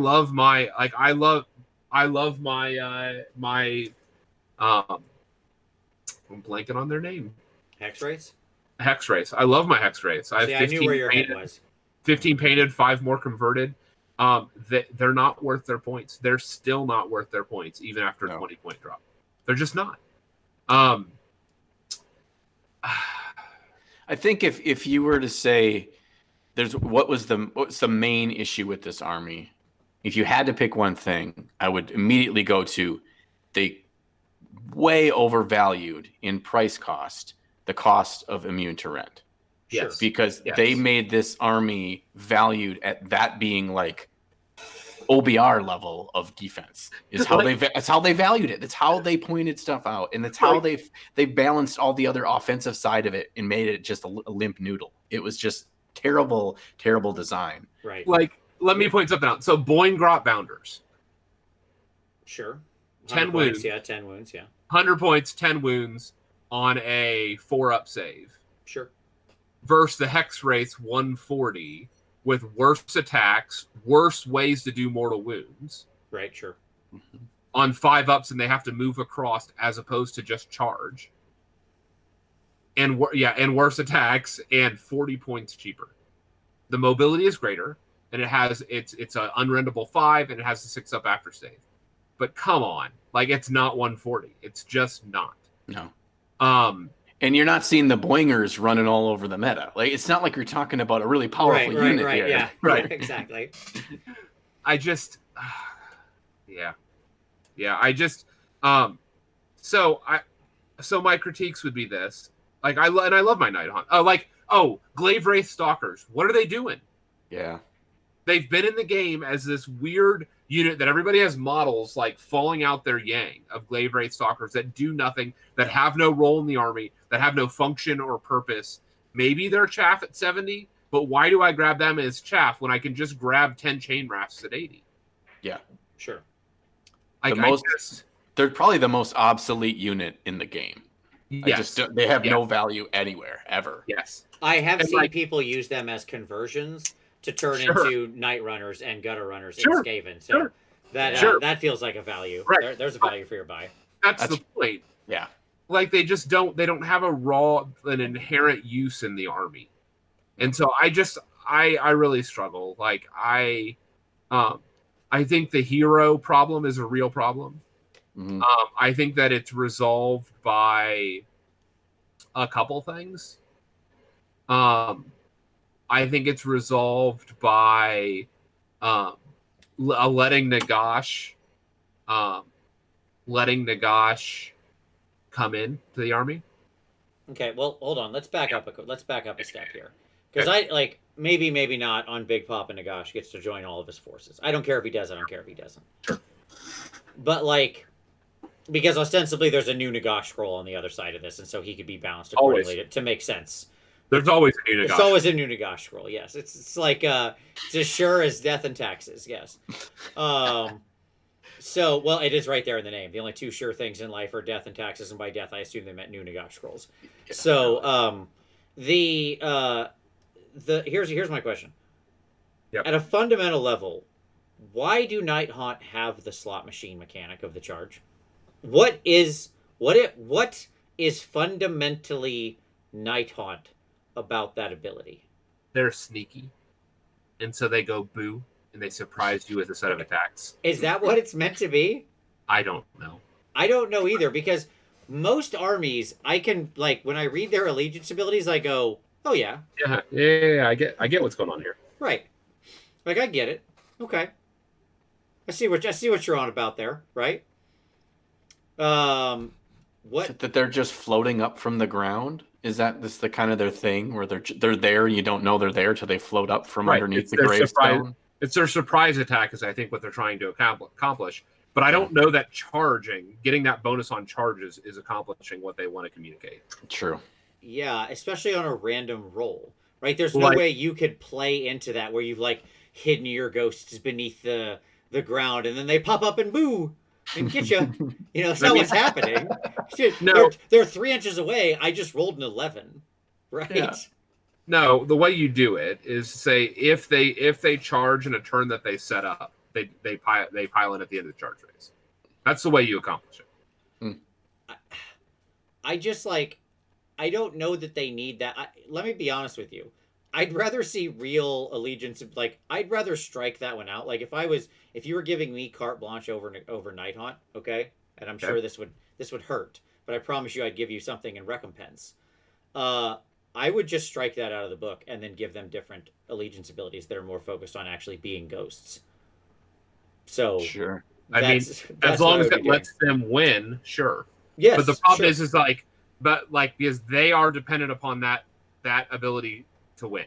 Right. I understand. I would give them offensive abilities that make sense because that's what they need.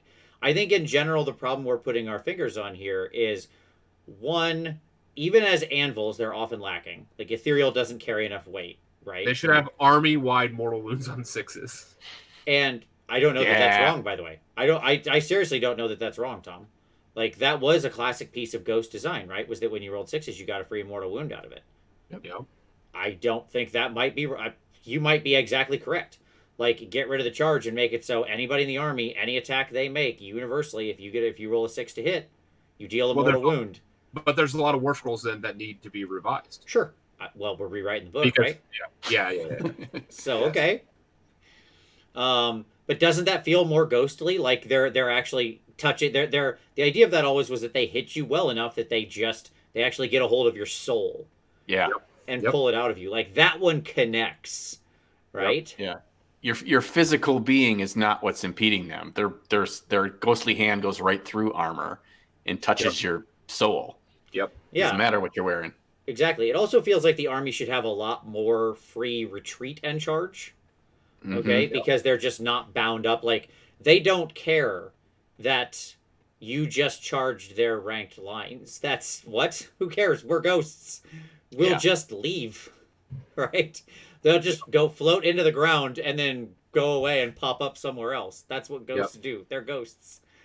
Again, it just feels like all of that should be they can just go pop up somewhere else because they're ghosts. They're not thrown off by retreating. That would give us kind of a visual in game of them just like floating through their enemies. Right. So they stop, they connect, and then they just keep moving through you until they're on the other side. And then that's a movement-based army that's got some more value there to not just turtling up behind your screens. The ghosts will just come fly right through. Absolutely. And when you look at something like that, right?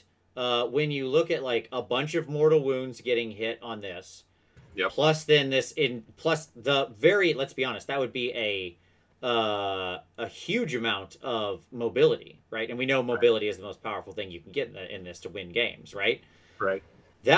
We wouldn't have to do that much. One, that also, as Paul in the comments just mentioned, that also acts as an anvil, right? Because if you can just retreat out of combat and recharge, that is your anvil mechanism, right? Yeah. Right. And you then don't have that heavy of a lift on a lot of the war scrolls. Like, yes, I agree. Let's take the glaive race and make them the Rend boys or whatever, right? So they got them big old glaives. Maybe it's got some big old Rend.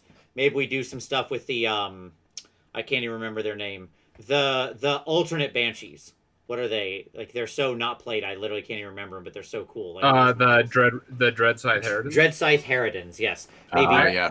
I have 30 of them in boxes right now. Sure. Maybe they become like another interesting option for sort of, the Rend component of the army, right? Or something like that. Yep. Or whatever, right? Yep. But we could establish those roles pretty easy with, I think, minor changes to a lot of scrolls. And by the way, the answer with the Black Coach is, I agree, somebody mentioned in the comments earlier, and it's what I was going to say as well. We already know how we solve this, because we solved it already with the Steam Tank, and we solved it already with the Stegodon. And the answer is, it has a separate hero you can choose to add, right? It has the hero keyword that you can choose to add it, and you make the regular one without a hero cheaper than it is now, and you make the hero one about the same cost it is now. Yep, we have this technology. Right. We've solved this problem before. And you sell a lot more Black Coach models, damn it, because I don't own one, and I really, really want one, but I just knew I'm just never going to play it. Right. I painted mine up, and it's like one of my favorite models I've ever painted up. And it's like, it is a stunning model.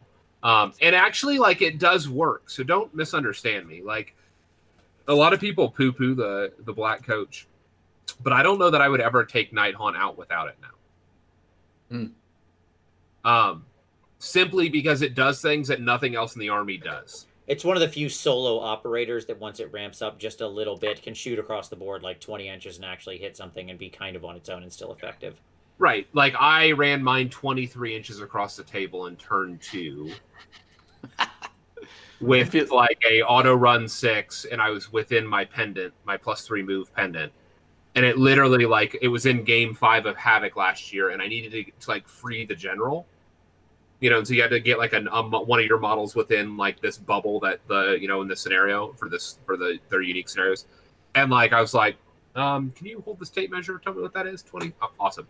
I'll auto run 6, 23 movement, and then I'll charge because I've run and charge, yeah, sure. And so like, it was silly. Like, it was just utterly silly. So it does things that nothing else in the army does.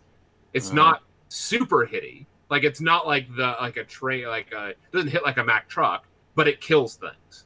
Sure. Yeah. And if we make it a hero where we could maybe give it a magic item or something, and keep it at the same points cost, and then have a slightly cheaper version, a la, by the way, Lumineth, or not Lumineth, sorry, no, the Luminarch or Celestial Huracanum, then suddenly we've got gas in this tank, right? Yeah, I mean, yeah.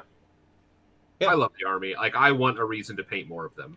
I have 1,500 points of them. I would have loved to have painted, like, if Adepticon was going to happen this year, if I had the bandwidth, I was thinking about taking Nighthaunt to Adepticon this year, but that didn't happen for a variety of reasons. It makes me sad. Like, I want to play the army. I have the limited edition Nighthaunt Battle Tome right there on the shelf, and I wouldn't mind buying another one. Sure. And let me point out that Nighthaunt also, when we did our aesthetics survey, one of the highest ranked armies in the survey. Right? It was up at the top. It's a beautiful army. People love them ghosts. Yeah. I'm probably an outlier in that I don't like them because they all look the same. But sure.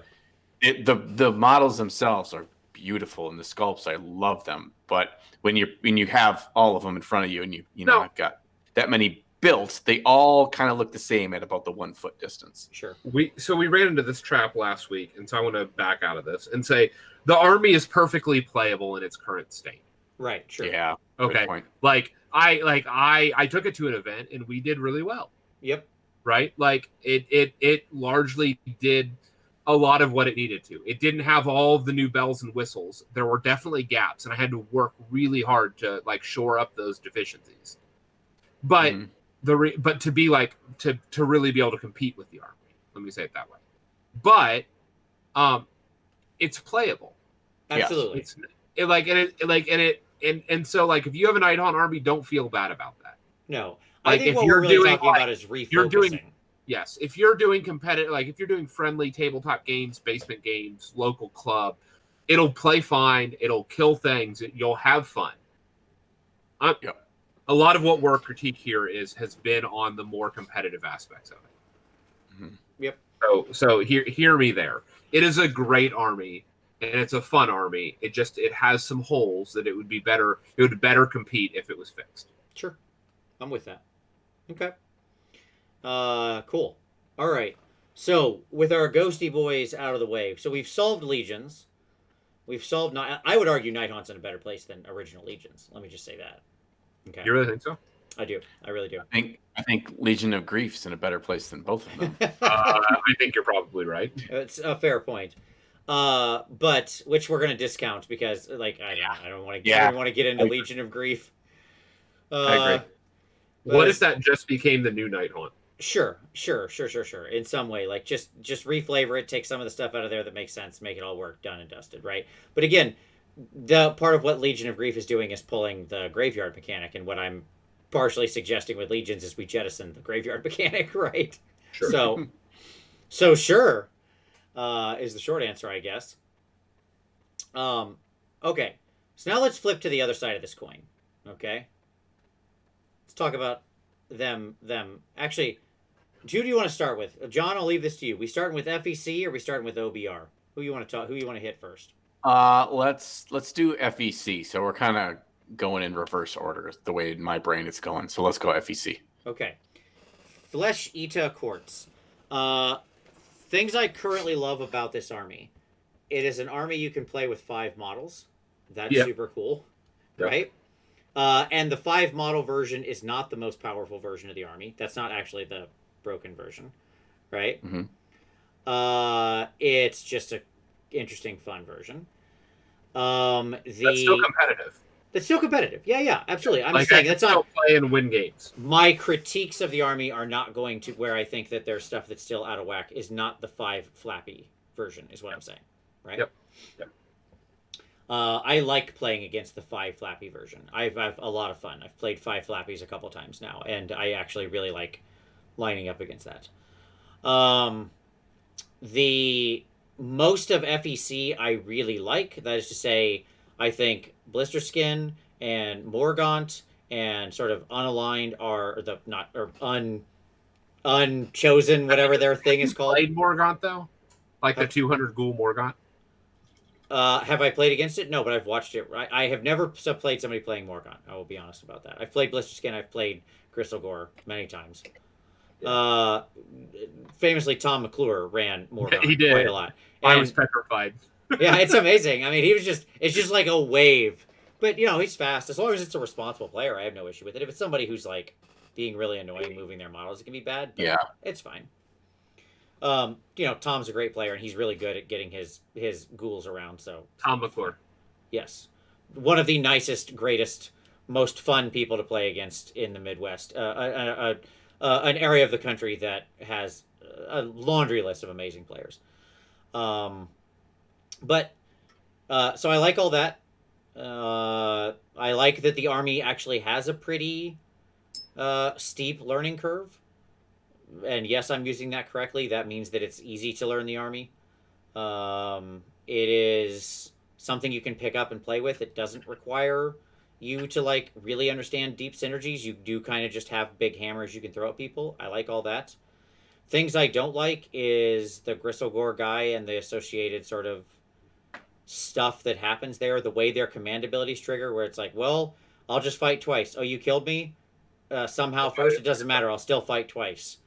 Like, there's just no downside to the army with some of their key pieces, and I don't like that chalice at all. I hate the chalice. The chalice is way too effective for what it does. What I'm hearing you in all of your complaints, Vince, is you hate all model restore.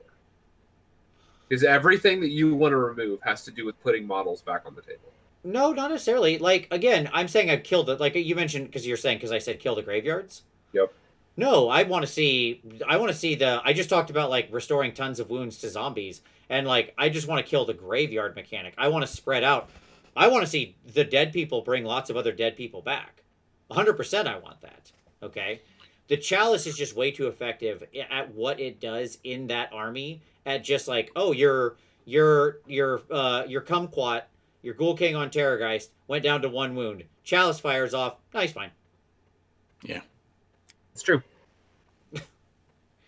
Like, hope you don't get... There's no close. That army's either dead or you're... Like, everything has to be either completely dead or you're dead. Mm-hmm.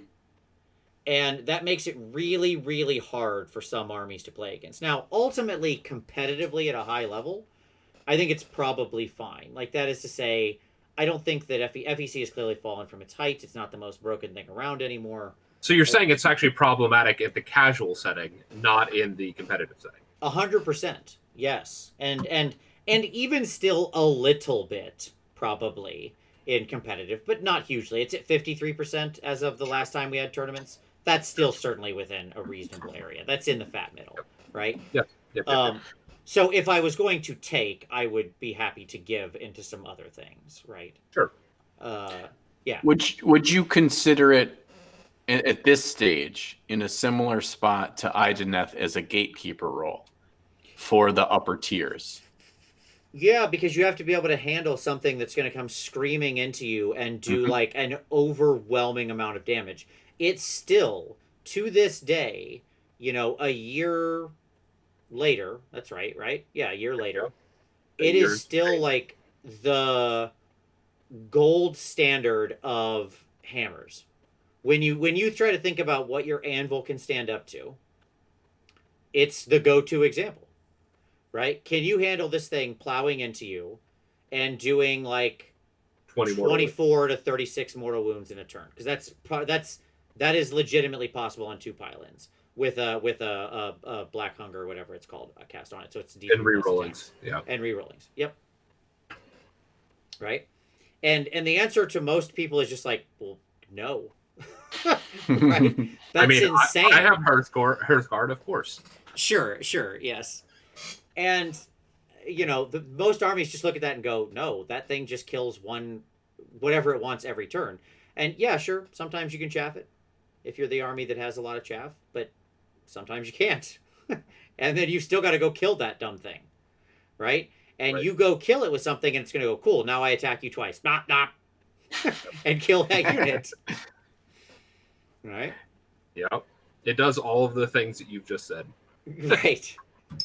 Like I'm not You're not telling exaggerating. tales out of school here. Right. This is just legitimately what it's like to play that army.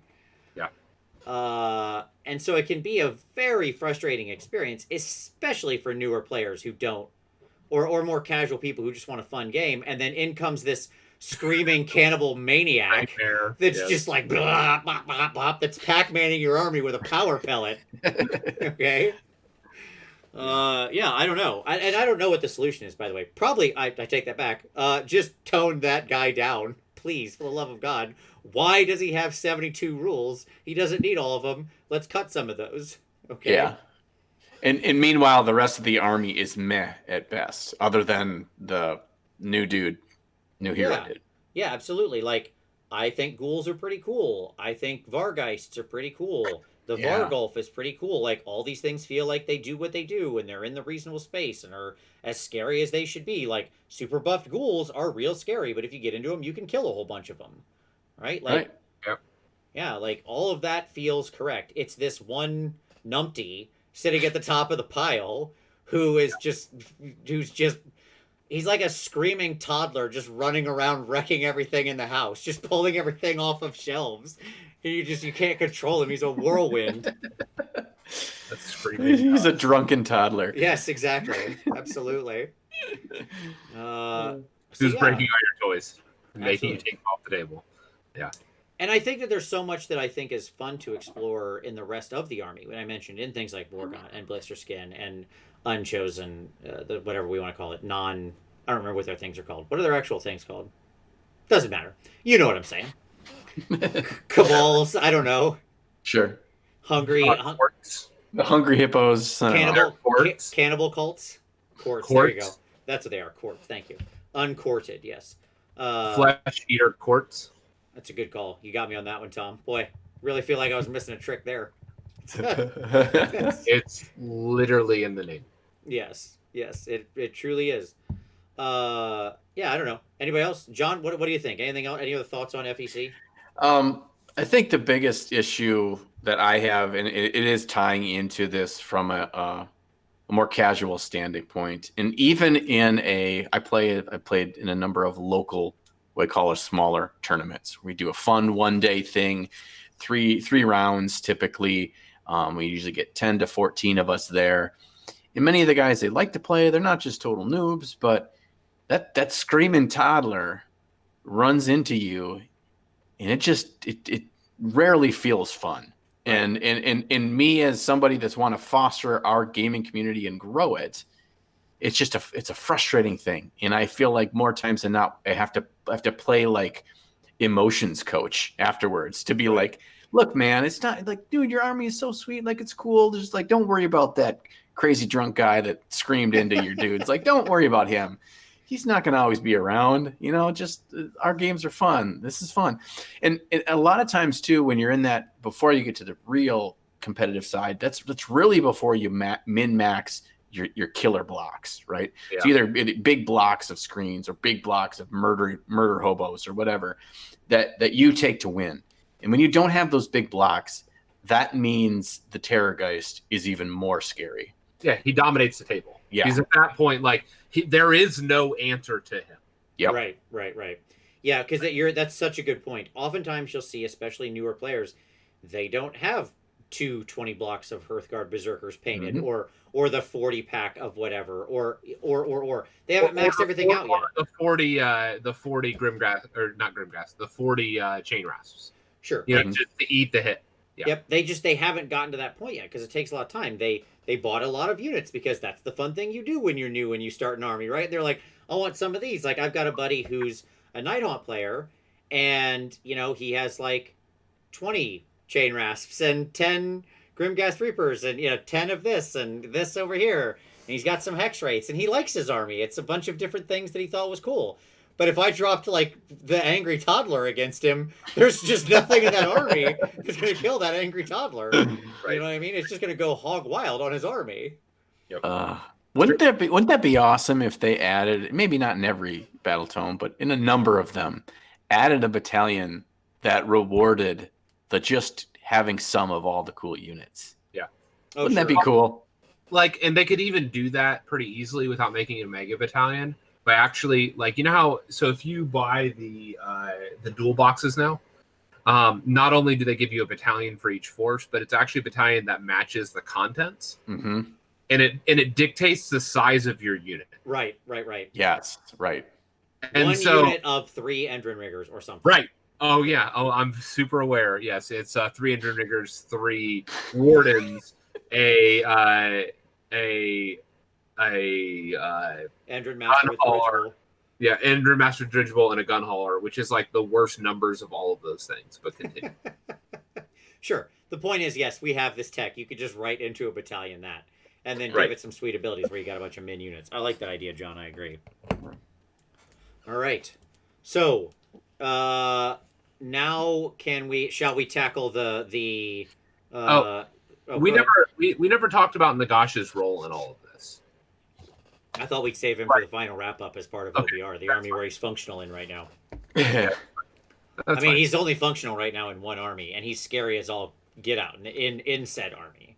Right. Yeah. And I've played enough games with him and without him to say he's in a. I'm not saying the army is in a great spot. OBR is in the ideal spot, but Nagash is in a great spat within that army. He's a powerhouse. He's great, but he's not by any means mandatory. And I would probably argue in 9 times out of 10 he's not the best version of the army. So I don't know. I really like Nagash in that army, like a lot.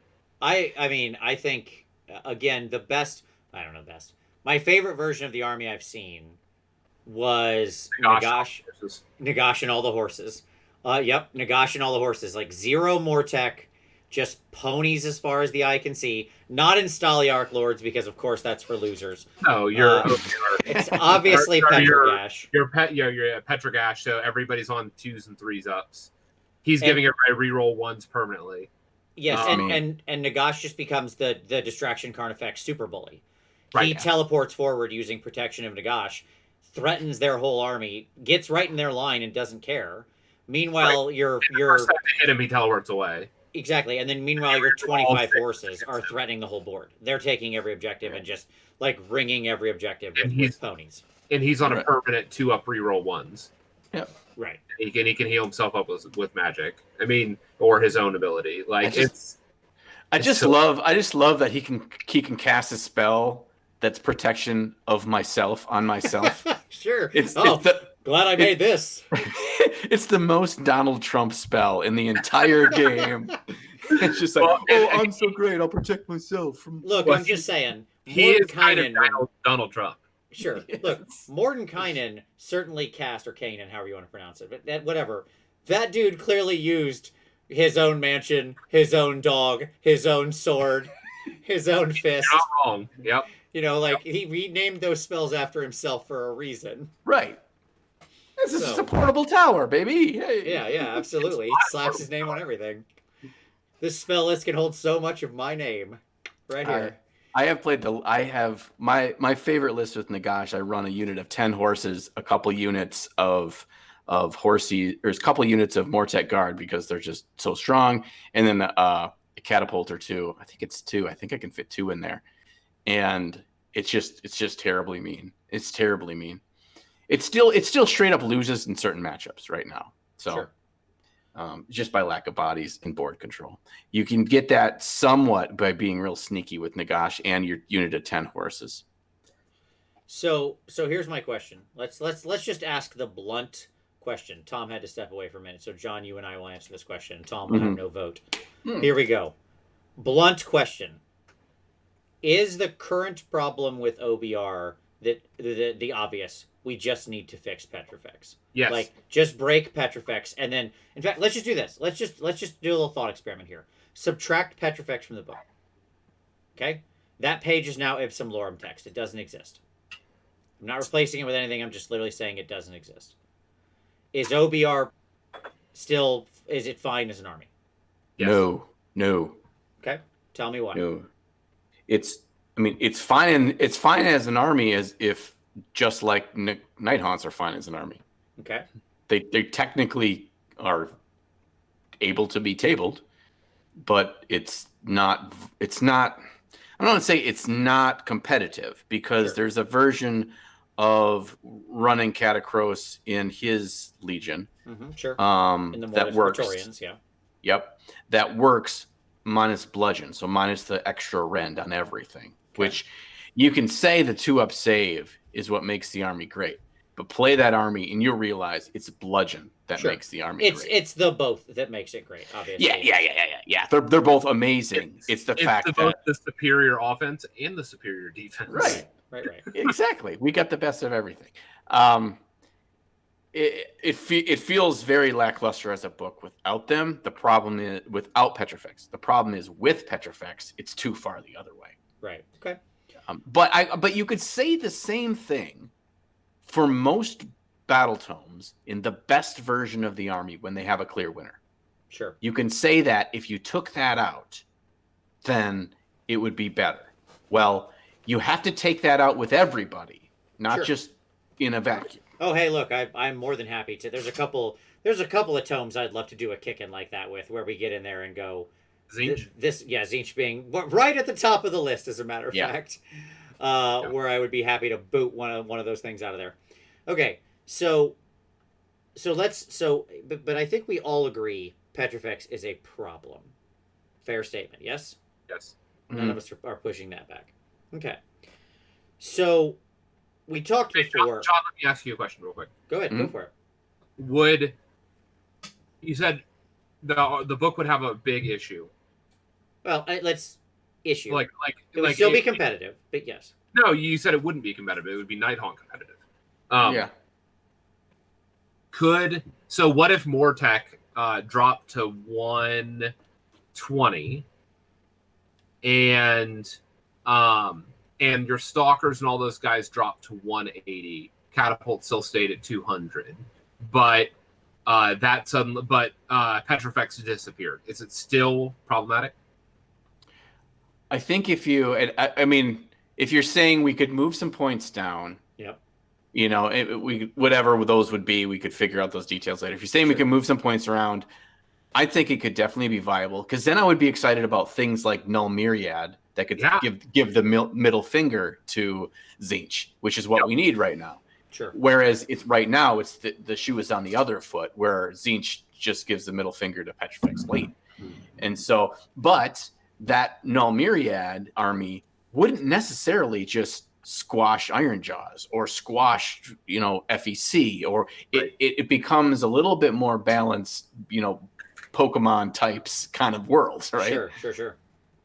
Yeah, I think that, we talked a lot in the last time we touched on OBR of how to fix Petrifex. We threw out like 10 different ideas, because honestly, it's something I'm not super inclined to do. We could all sit here, and the three of us could spend the next 20 minutes just dropping ideas for how to fix Petrifex, right? Mm-hmm. And the reality is that GW just needs to figure out what they want to do and do it. I'll take the exact same stance I did with Petrifex that I did with Slaanesh, right? Which was, I don't care how you fix it. There are 10 different ways you could have fixed Locust and Depravity, right? They were both obviously problematic. And I said very specifically, I don't care how you fix it. There's, I can give you 5 different ideas if you want them. Just fix it somehow.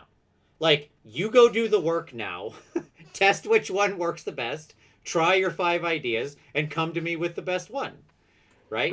Because we could do all of that. Mm-hmm. And any of those myriad number of ideas could solve the problem, right? What I'd love to see, I agree. But it's a problem. I'd love to see, and here's where I actually agree with you. I think the one that's probably in the closest defined spot, that basically you probably wouldn't need to touch if you sort of deleted out Petrifex, is Mortis Praetorians, right? Yeah. They're the one that still feels like, yep, that's doing what it's supposed to do. Right. It feels thematically appropriate. It's sort of it's the Legion of this that makes the most sense. Got it. I would love to see Staliarch Lords get a better buff that makes you actually want to run it, and not just be duplicative with its battalion. Yeah. Right? Who wrote that shit? That's like the most obtuse stuff ever. It's like, well, we just copy pasted these. I don't think anybody will notice. Next page. Right, and it's not in the good way either, because like Ironjaws has the so Mighty Destroyers is obviously one of the things that makes Ironjaws run and be scary, right? And you can get a free Mighty Destroyers on your boss with Brutish Cunning, but you can also get a free Mighty Destroyers out of your Iron Fist battalion. But those aren't the same Mighty Destroyers. You can just do it twice around now for free, right? It's not completely like, sometimes there's value in getting the same thing twice. So it feels like you could do that with the battalion and Staliarch and have them be like, sure, the battalion represents Horse Lords. And then the if you're actually in Staliarch Lords, you're like the Horse Lords. You're Eomir's riders. The most elite riders of the Riders of Rohan, right? Like, but just a little bit dead. You are the guys who arrive on the 5th day at dawn, right? And wreck that army. Like you're ready to go. So as long as they were actually stacking abilities in some way, where it was like, here you get this and this, and then if you're in the full thing, you get this and this too. Cool. Mm-hmm. Now you've got super horsies. If only that's the world we lived in. Yeah. The issue with OBR right now, at least in my head, is that the S tier stuff just beats it. And what OBR does, Petrifex Elite does, is it puts in this gate, kind of the A tier gatekeeper, where teams or builds that could really make us into a more interesting environment for top table situations doesn't exist, because those armies have to run through at least one level of Petrifex Elite, maybe twice in a tournament to get there, and that it just so limits their design space to compete with the S tier stuff, because OBR is always hovering, and it's just going to squash you because it's like 10% of the meta. Like it's outrageously high. Yes. And the other problem with it, John, is the same feeling that I got with Slaanesh, I imagine somewhat can hang over OBR players' heads, which is that, people hate when they see me show up with my army. Yeah. Right? It's literally poisoned the well of the army, to the point where even now, like, I do believe Slaanesh is fixed now. I think it's fair now. I think so. Some people might feel differently. I don't know. But I think it's fair now. And I lost to it. I don't. To be fair, Tom, you lose to me most of the time. So that's not like a new thing. That's just a continuation of the same story. But I can see you I can see you just bristle at that, even because it's such a true fact. At any rate, the problem is it's poisoned the well, right? Like, it's even now when I play Slaanesh, some people will be like, "Oh God, Slaanesh," and I'm like, "No, it's fine. We're fixed now. It's better. We're good. It's so much better now. Trust me. It's more fair." But like even when they change Petrifex, you're still gonna have that feeling. Even if you rock up with Staliarch Lords, people just have this sort of built-in bias against the army. I'd say I'd say pre-nerf version of Slaanesh, it's different, even if you're running Petrifex Elite, because a lot of people, we're talking about 10% of player base, we're talking 7 of that 10% is playing at a casual to a high casual level is what I'll call it. And those folks don't run 240 blocks of Mortek Guard. They run all the toys. And when you're talking Slaanesh, you're talking, all I need is 2 Keeper of Secrets, baby. I need 2 models, and they're cool models. They're the new cool models. That is different. That is different than $250 in little skeletons. Okay, people don't want to build that and paint that, because that's what makes the army awesome in Petrifex Elite. Sure. Hold on, I want to answer one thing in the comments. Somebody said, Lord Prometheus, who said Slaanesh is not fixed because they have the double depravity shenanigans, and LLV said if you remove the White Dwarf thing, Slaanesh is very balanced. I agree, and also I would love to kill that White Dwarf battalion. I would love to. I love that Demon Prince, and I'd love to shoot that battalion in the head. I don't play it. I think it's a Garbo thing. When I say Slaanesh, I really mean like the book. Slaanesh, the book. That's what I'm counting as being the thing. So anyway, sorry to interrupt. Please, back to you. I just wanted to make my stance. No, I think that's where I was going with it. I don't think I had a whole lot else to say with that. And it's one of those things that on paper, you're right. In reality, and if it's two guys getting together to play fun lists, Petrifex Elite rules just tend to rule the day. And so you're not wrong, and that can leave that sour taste, just like, Drunken Crybaby can do the same thing. Sure. Yeah. So, it's just like we're getting together and we're fighting, but I lose every single time when we fight. This is BS. That's what happens. Yeah, so let me get this straight. Your general is super unkillable, god of death, and all of your units are super unkillable and kill me the second I touch them. This seems not great. Okay. And then the little dude that's standing on the giant skull brings back the 2 dudes that it took me 2 turns to kill. What the H, right? Right. So I think that the answer here remains the same, and I have to wonder. So let's look forward.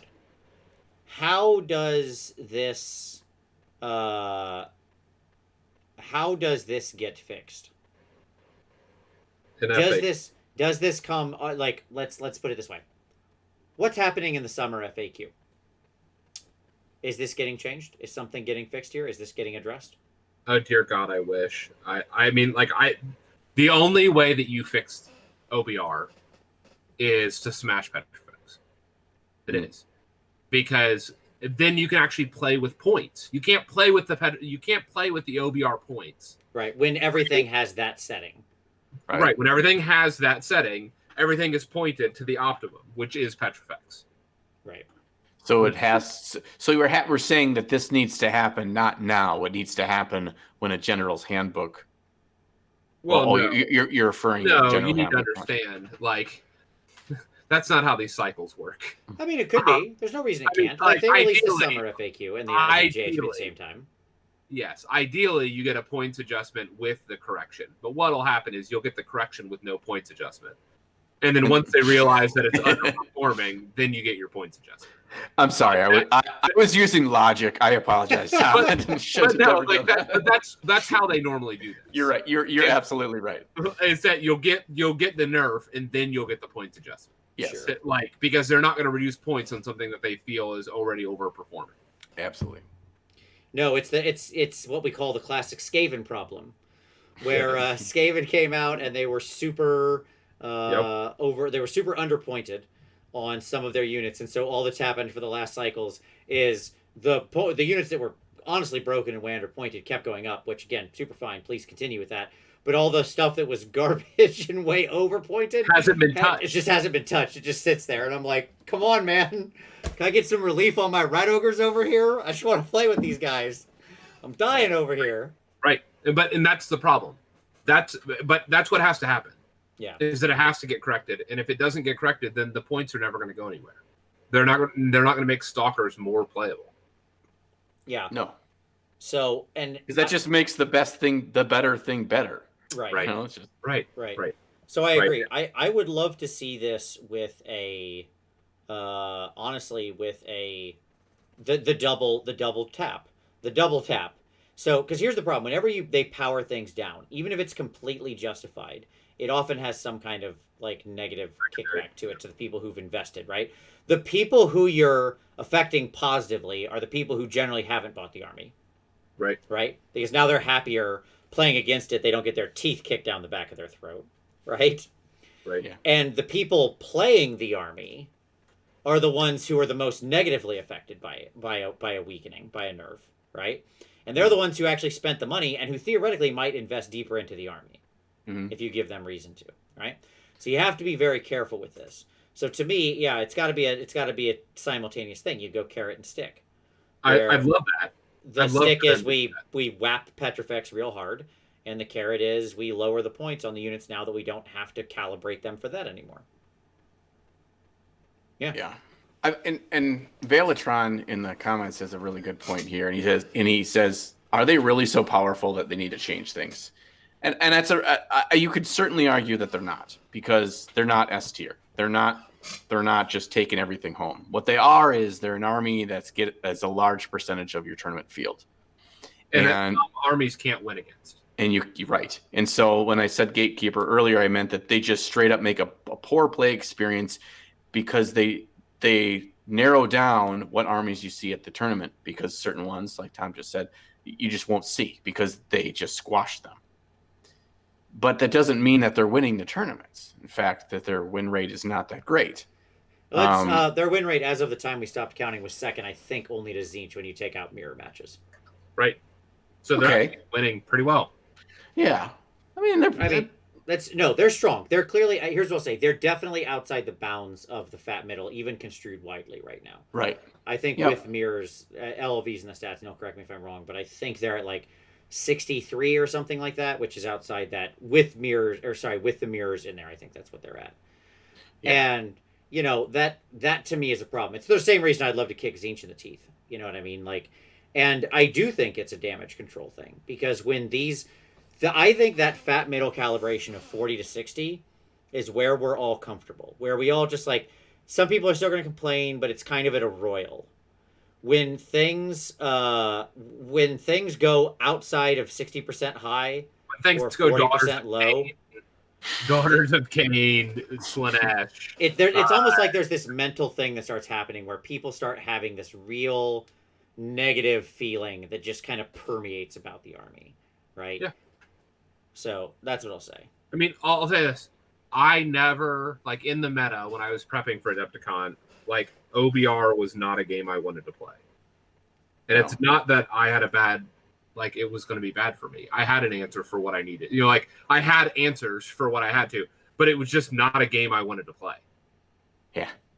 Yeah, and as an OBR player, I hate running into other OBR players.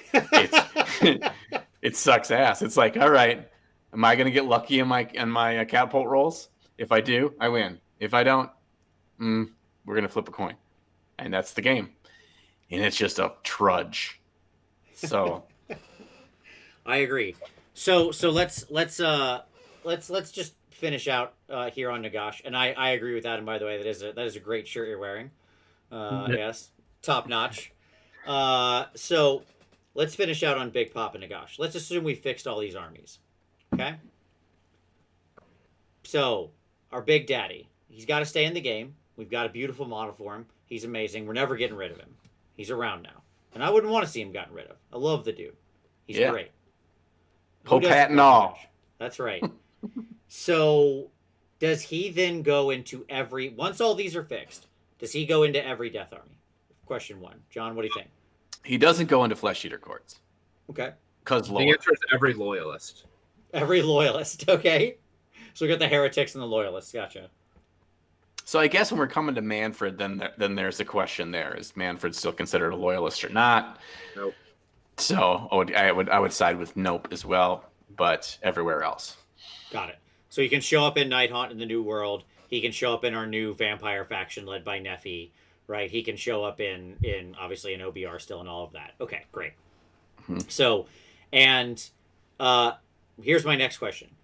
Does he have different points costs in each of those books? Should he or would he?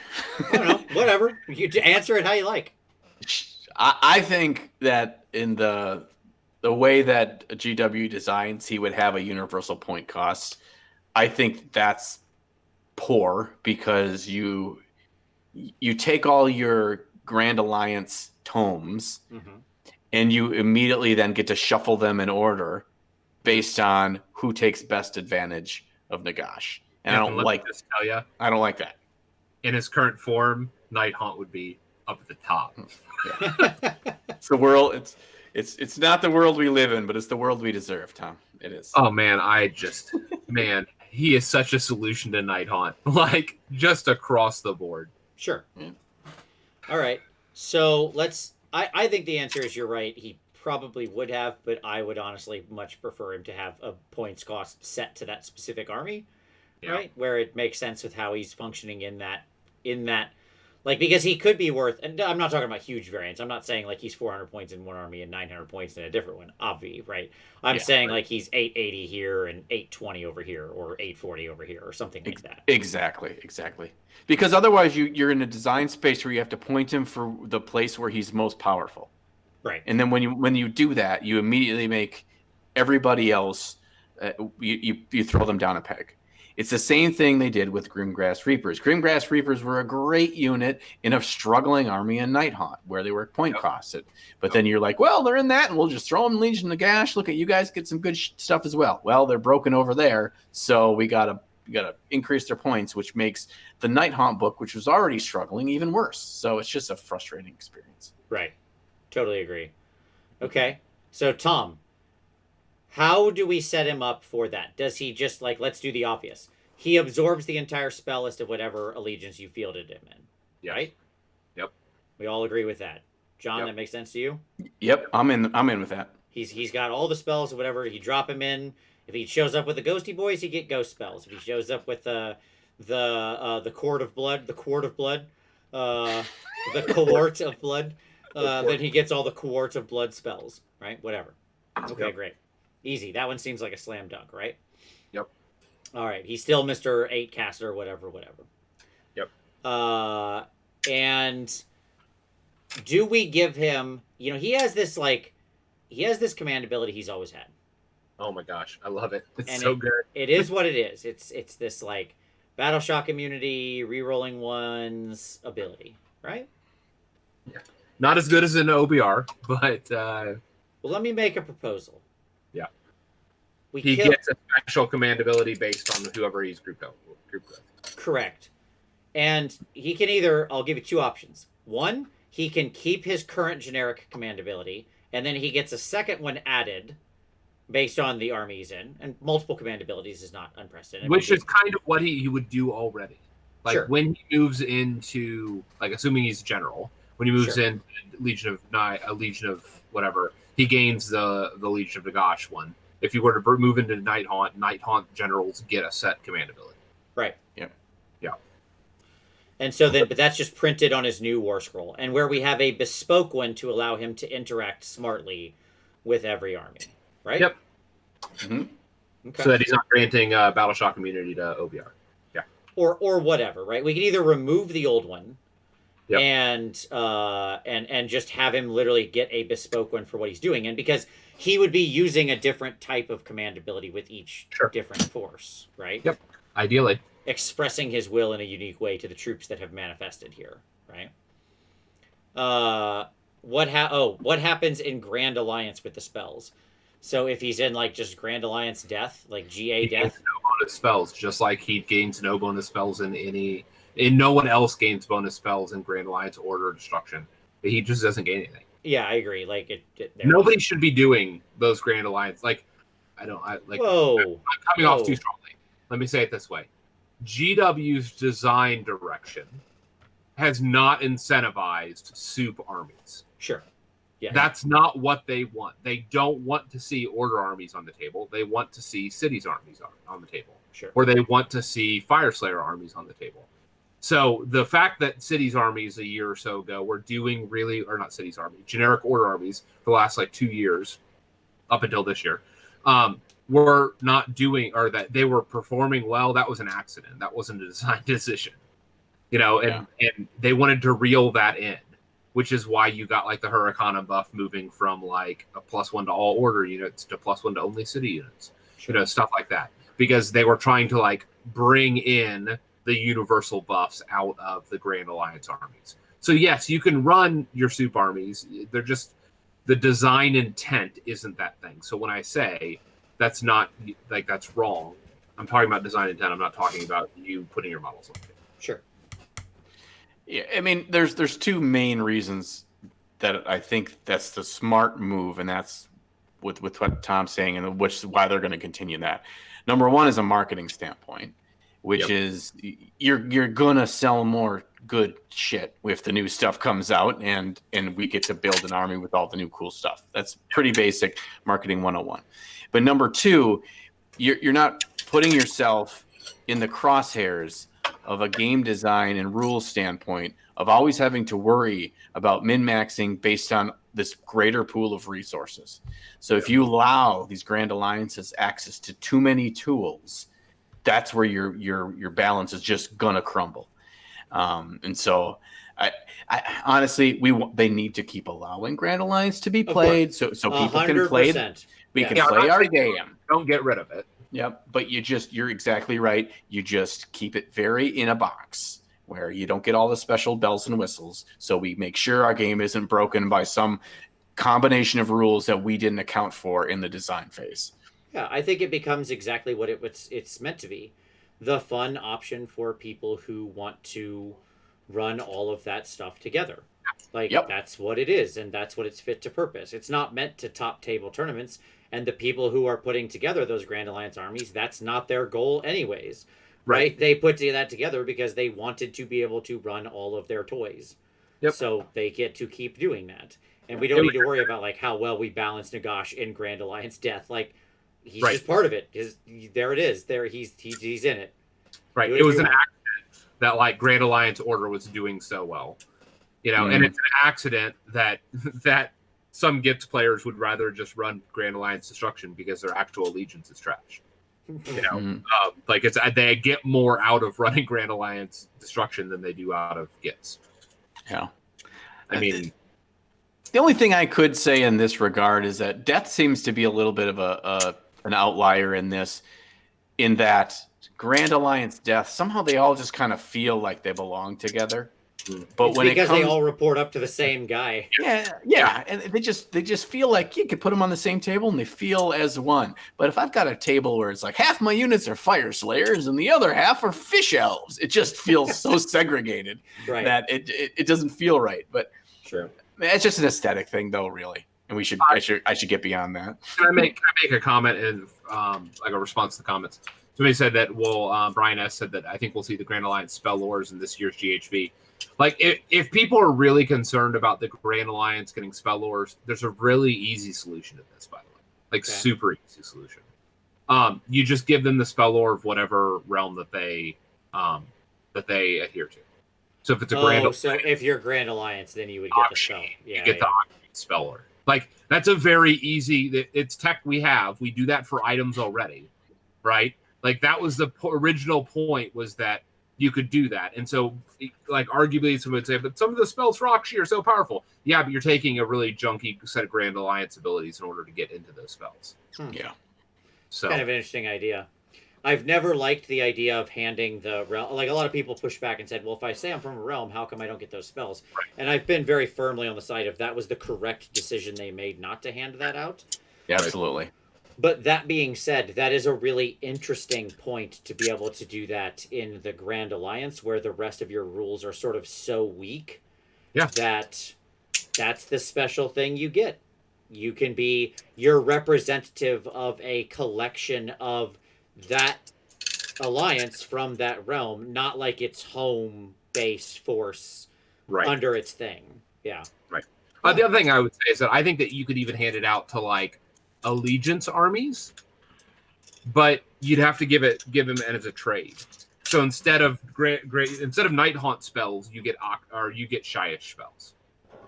So you would be a very specific swap, like this army can trade this thing. Where you would, like, if you have allegiance X and you gain spells for X, you no longer gain spells and prayers for X. You now gain it from your realm instead. Yeah, I understand. I'm a lot less hot on that, but I understand that. Like, that's adding tools to a toolbox that probably don't need that. Yeah, it's a lot of complexity. I agree, but I think for the Grand Alliance order of Grand Alliance destruction, I think the realm thing, is a lot more balanced. I'll say that. Sure. No, I don't mind it at all in the Grand Alliances. That's fine. I'm super good with that. Okay. So, all right, great. Have we fixed it? Is that the State of the Union for Death? Have we done this? I think so. I think we fixed all the world's problems in the Living Dead world. We've got our living dead girls. We've got our cannibal corpses. We've got everything important all set up here. We've got our nights, dawns, days, worlds, all of that of the dead. That happens. Like, and what I mean by that is, like, fixing Night Haunt. Like, we're really not near a Night Haunt book. Like, I can't imagine we're near a Night Haunt book. No, we're not. Like, that's just not in the cards. No, but we could be near a Legions 2.0 book where they break some of this stuff out like that. One of those things could happen. I could see that. Like, Legions where we get a new Legion of Grief, like, institutionalized. Mm-hmm. Yeah. Sure. Yeah. Well, that's exactly right. The State of our Union of Death is strong. We've got to continue to support our hegemonic leader here in Nagash. He has led us through. Yes, his plan to turn a pyramid on its head and destroy all life in the mortal realms didn't exactly work, but it did cause a lot of random spells that have killed a lot of people, and that's not bad. Can we talk about the fact that he went with, like, the Star Wars plan of just rebuilding the Death Star again? Sure, he just keeps trying. Yes, he is as bad as the Emperor. Like, just keeps building these Death Stars. For him, it's Black Pyramids, yes, but he can't help Black himself. Pyramid, he did it 3,000 years prior to the old world main timeline, and then he did it again in the end times. Did another Black Pyramid, the Skaven mess up again, and then he gets to Age of Sigmar and does it again, but turns it upside down this time. He's clever, that one, yes. All right, John, what are your closing thoughts on Death? They're not in a bad spot overall.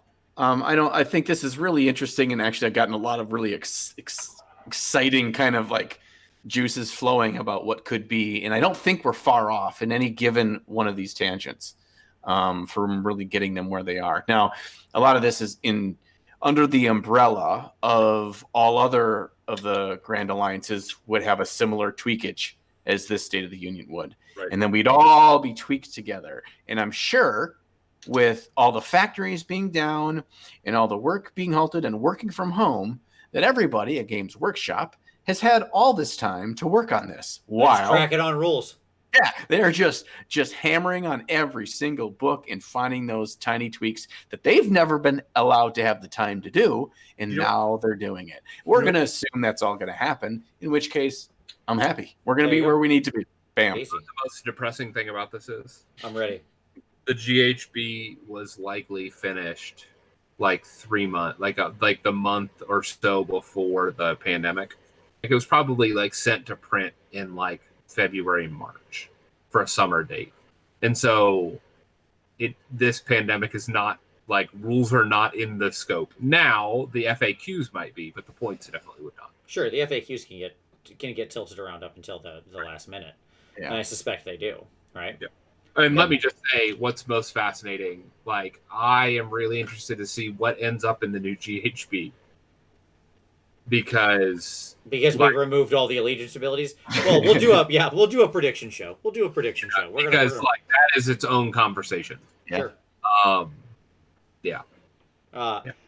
I remain very hopeful. Now that we finally got all the tomes out, it's time to start rocking and rolling. Like I am excited for this brave new world. Anything's possible now. We can do some relaunch tomes. We can do armies of giants. The second they said there's going to be an army of giants, I was like, nope, that's it. That confirmed it for me. Anything's possible in this brave new world we've entered. Like, set all of your assumptions aside. The world is our oyster. We can do anything. So, the giants can go in any army you want. You get a giant, and you get a giant. Absolutely. So I'm ready. I'm ready for this new world I live in. What I can't wait to see what crazy things they come out with that I have to buy. What if Nighthaunt isn't the army? Okay. Sorry, it just you're left turning on me when I'm trying to close the show. Close the show. But like, what if the book that gets dropped isn't Nighthaunt, but it's Legion of Grief? Like, what? I think John said that. Bigger. No, but no. We talked about Legion of we talked about Legion of Nagash updated. That's not what I'm talking about. What if a new book OBR style drops that integrates Nighthaunt but blows it up to be larger than just simply what Nighthaunt has been? And that's the update for Nighthaunt. Sure. But again, like why people loved Legion of Grief was because it gave them graveyards. This is where I said that part, right? And clearly that mechanic should change. So, okay. But like, again, just revisiting Nighthaunt and just fixing the rules and rebranding it something else. Yeah, I mean, I'm not sure that's not the same thing, just under a different name. Maybe. Yeah. There you go. Okay. Well, gentlemen, this has been really fun. John, as always, buddy, absolute pleasure hanging out. I am always glad to be here. We're going to have to make sure that I hope for all of this. I missed you hanging out with you at Adepticon. It was a real shame. So I seriously, the only thing about this whole situation that truly sort of hurts in that way, other than this all sucks, but like the thing that truly hurts is hanging out with all of you out there, hanging out with friends in the community. I miss everybody at these events. I can't wait till we can all get back together. John, I look forward to seeing you again digitally for a little while and then in person eventually as soon as we can. Hopefully as soon as Nova, knocking on wood, that one still makes its way through. I'm hoping NashCon. I'm holding out for NashCon. Hoping. I will point out that the other convention that's that weekend, this wasn't in the news because it's not directly AOS related, but it is worth mentioning here at the end. The other convention the same weekend as Nova, which is ReaperCon, did just cancel today. But on the bright side of that, they are moving to an all digital format where they're going to like stream everything and have classes online and all that stuff for free. So and you can still buy swag bags and stuff like that and all that kind of thing. So ReaperCon has already said, nope, we're not doing it. So we'll see. And I think that's smart because that gives them a lot of runway to really make the direction they're going successful instead of holding out and deciding. I think that and it doesn't necessarily, this is kind of my positive spin. It doesn't necessarily have bad news for Nova being on that same weekend. It just means that that's the direction they're going with. Sure. That's true. So we'll see. Fingers crossed. We'll see what happens. But Tennessee's opening up this next week. Sure. So cross your fingers. Maybe that means that NashCon happens. I'll be there. If it happens, I'll be there with like a mask on and gloves, and I'll wrap myself in plastic. So be it. I will be there too. So, what happened to Vince? He passed out. He had a plastic bag over his head. Okay, so at any rate, everybody who's watching right now, there you go. We can all cosplay as KO. Perfect. Thank you, Alex. Everybody, if you're watching right now, hit like. Obviously, that's really appreciated right now. People are looking for a lot of content, and YouTube has been very funny and strange recently with things like the algorithm. So do please hit like. It helps other people find this channel, which I deeply appreciate. John, thank you very much for being here, sir. Of course. All right, but as to all of you, thank you so much for watching. We really, really appreciate it. As always, we'll see you next Wednesday.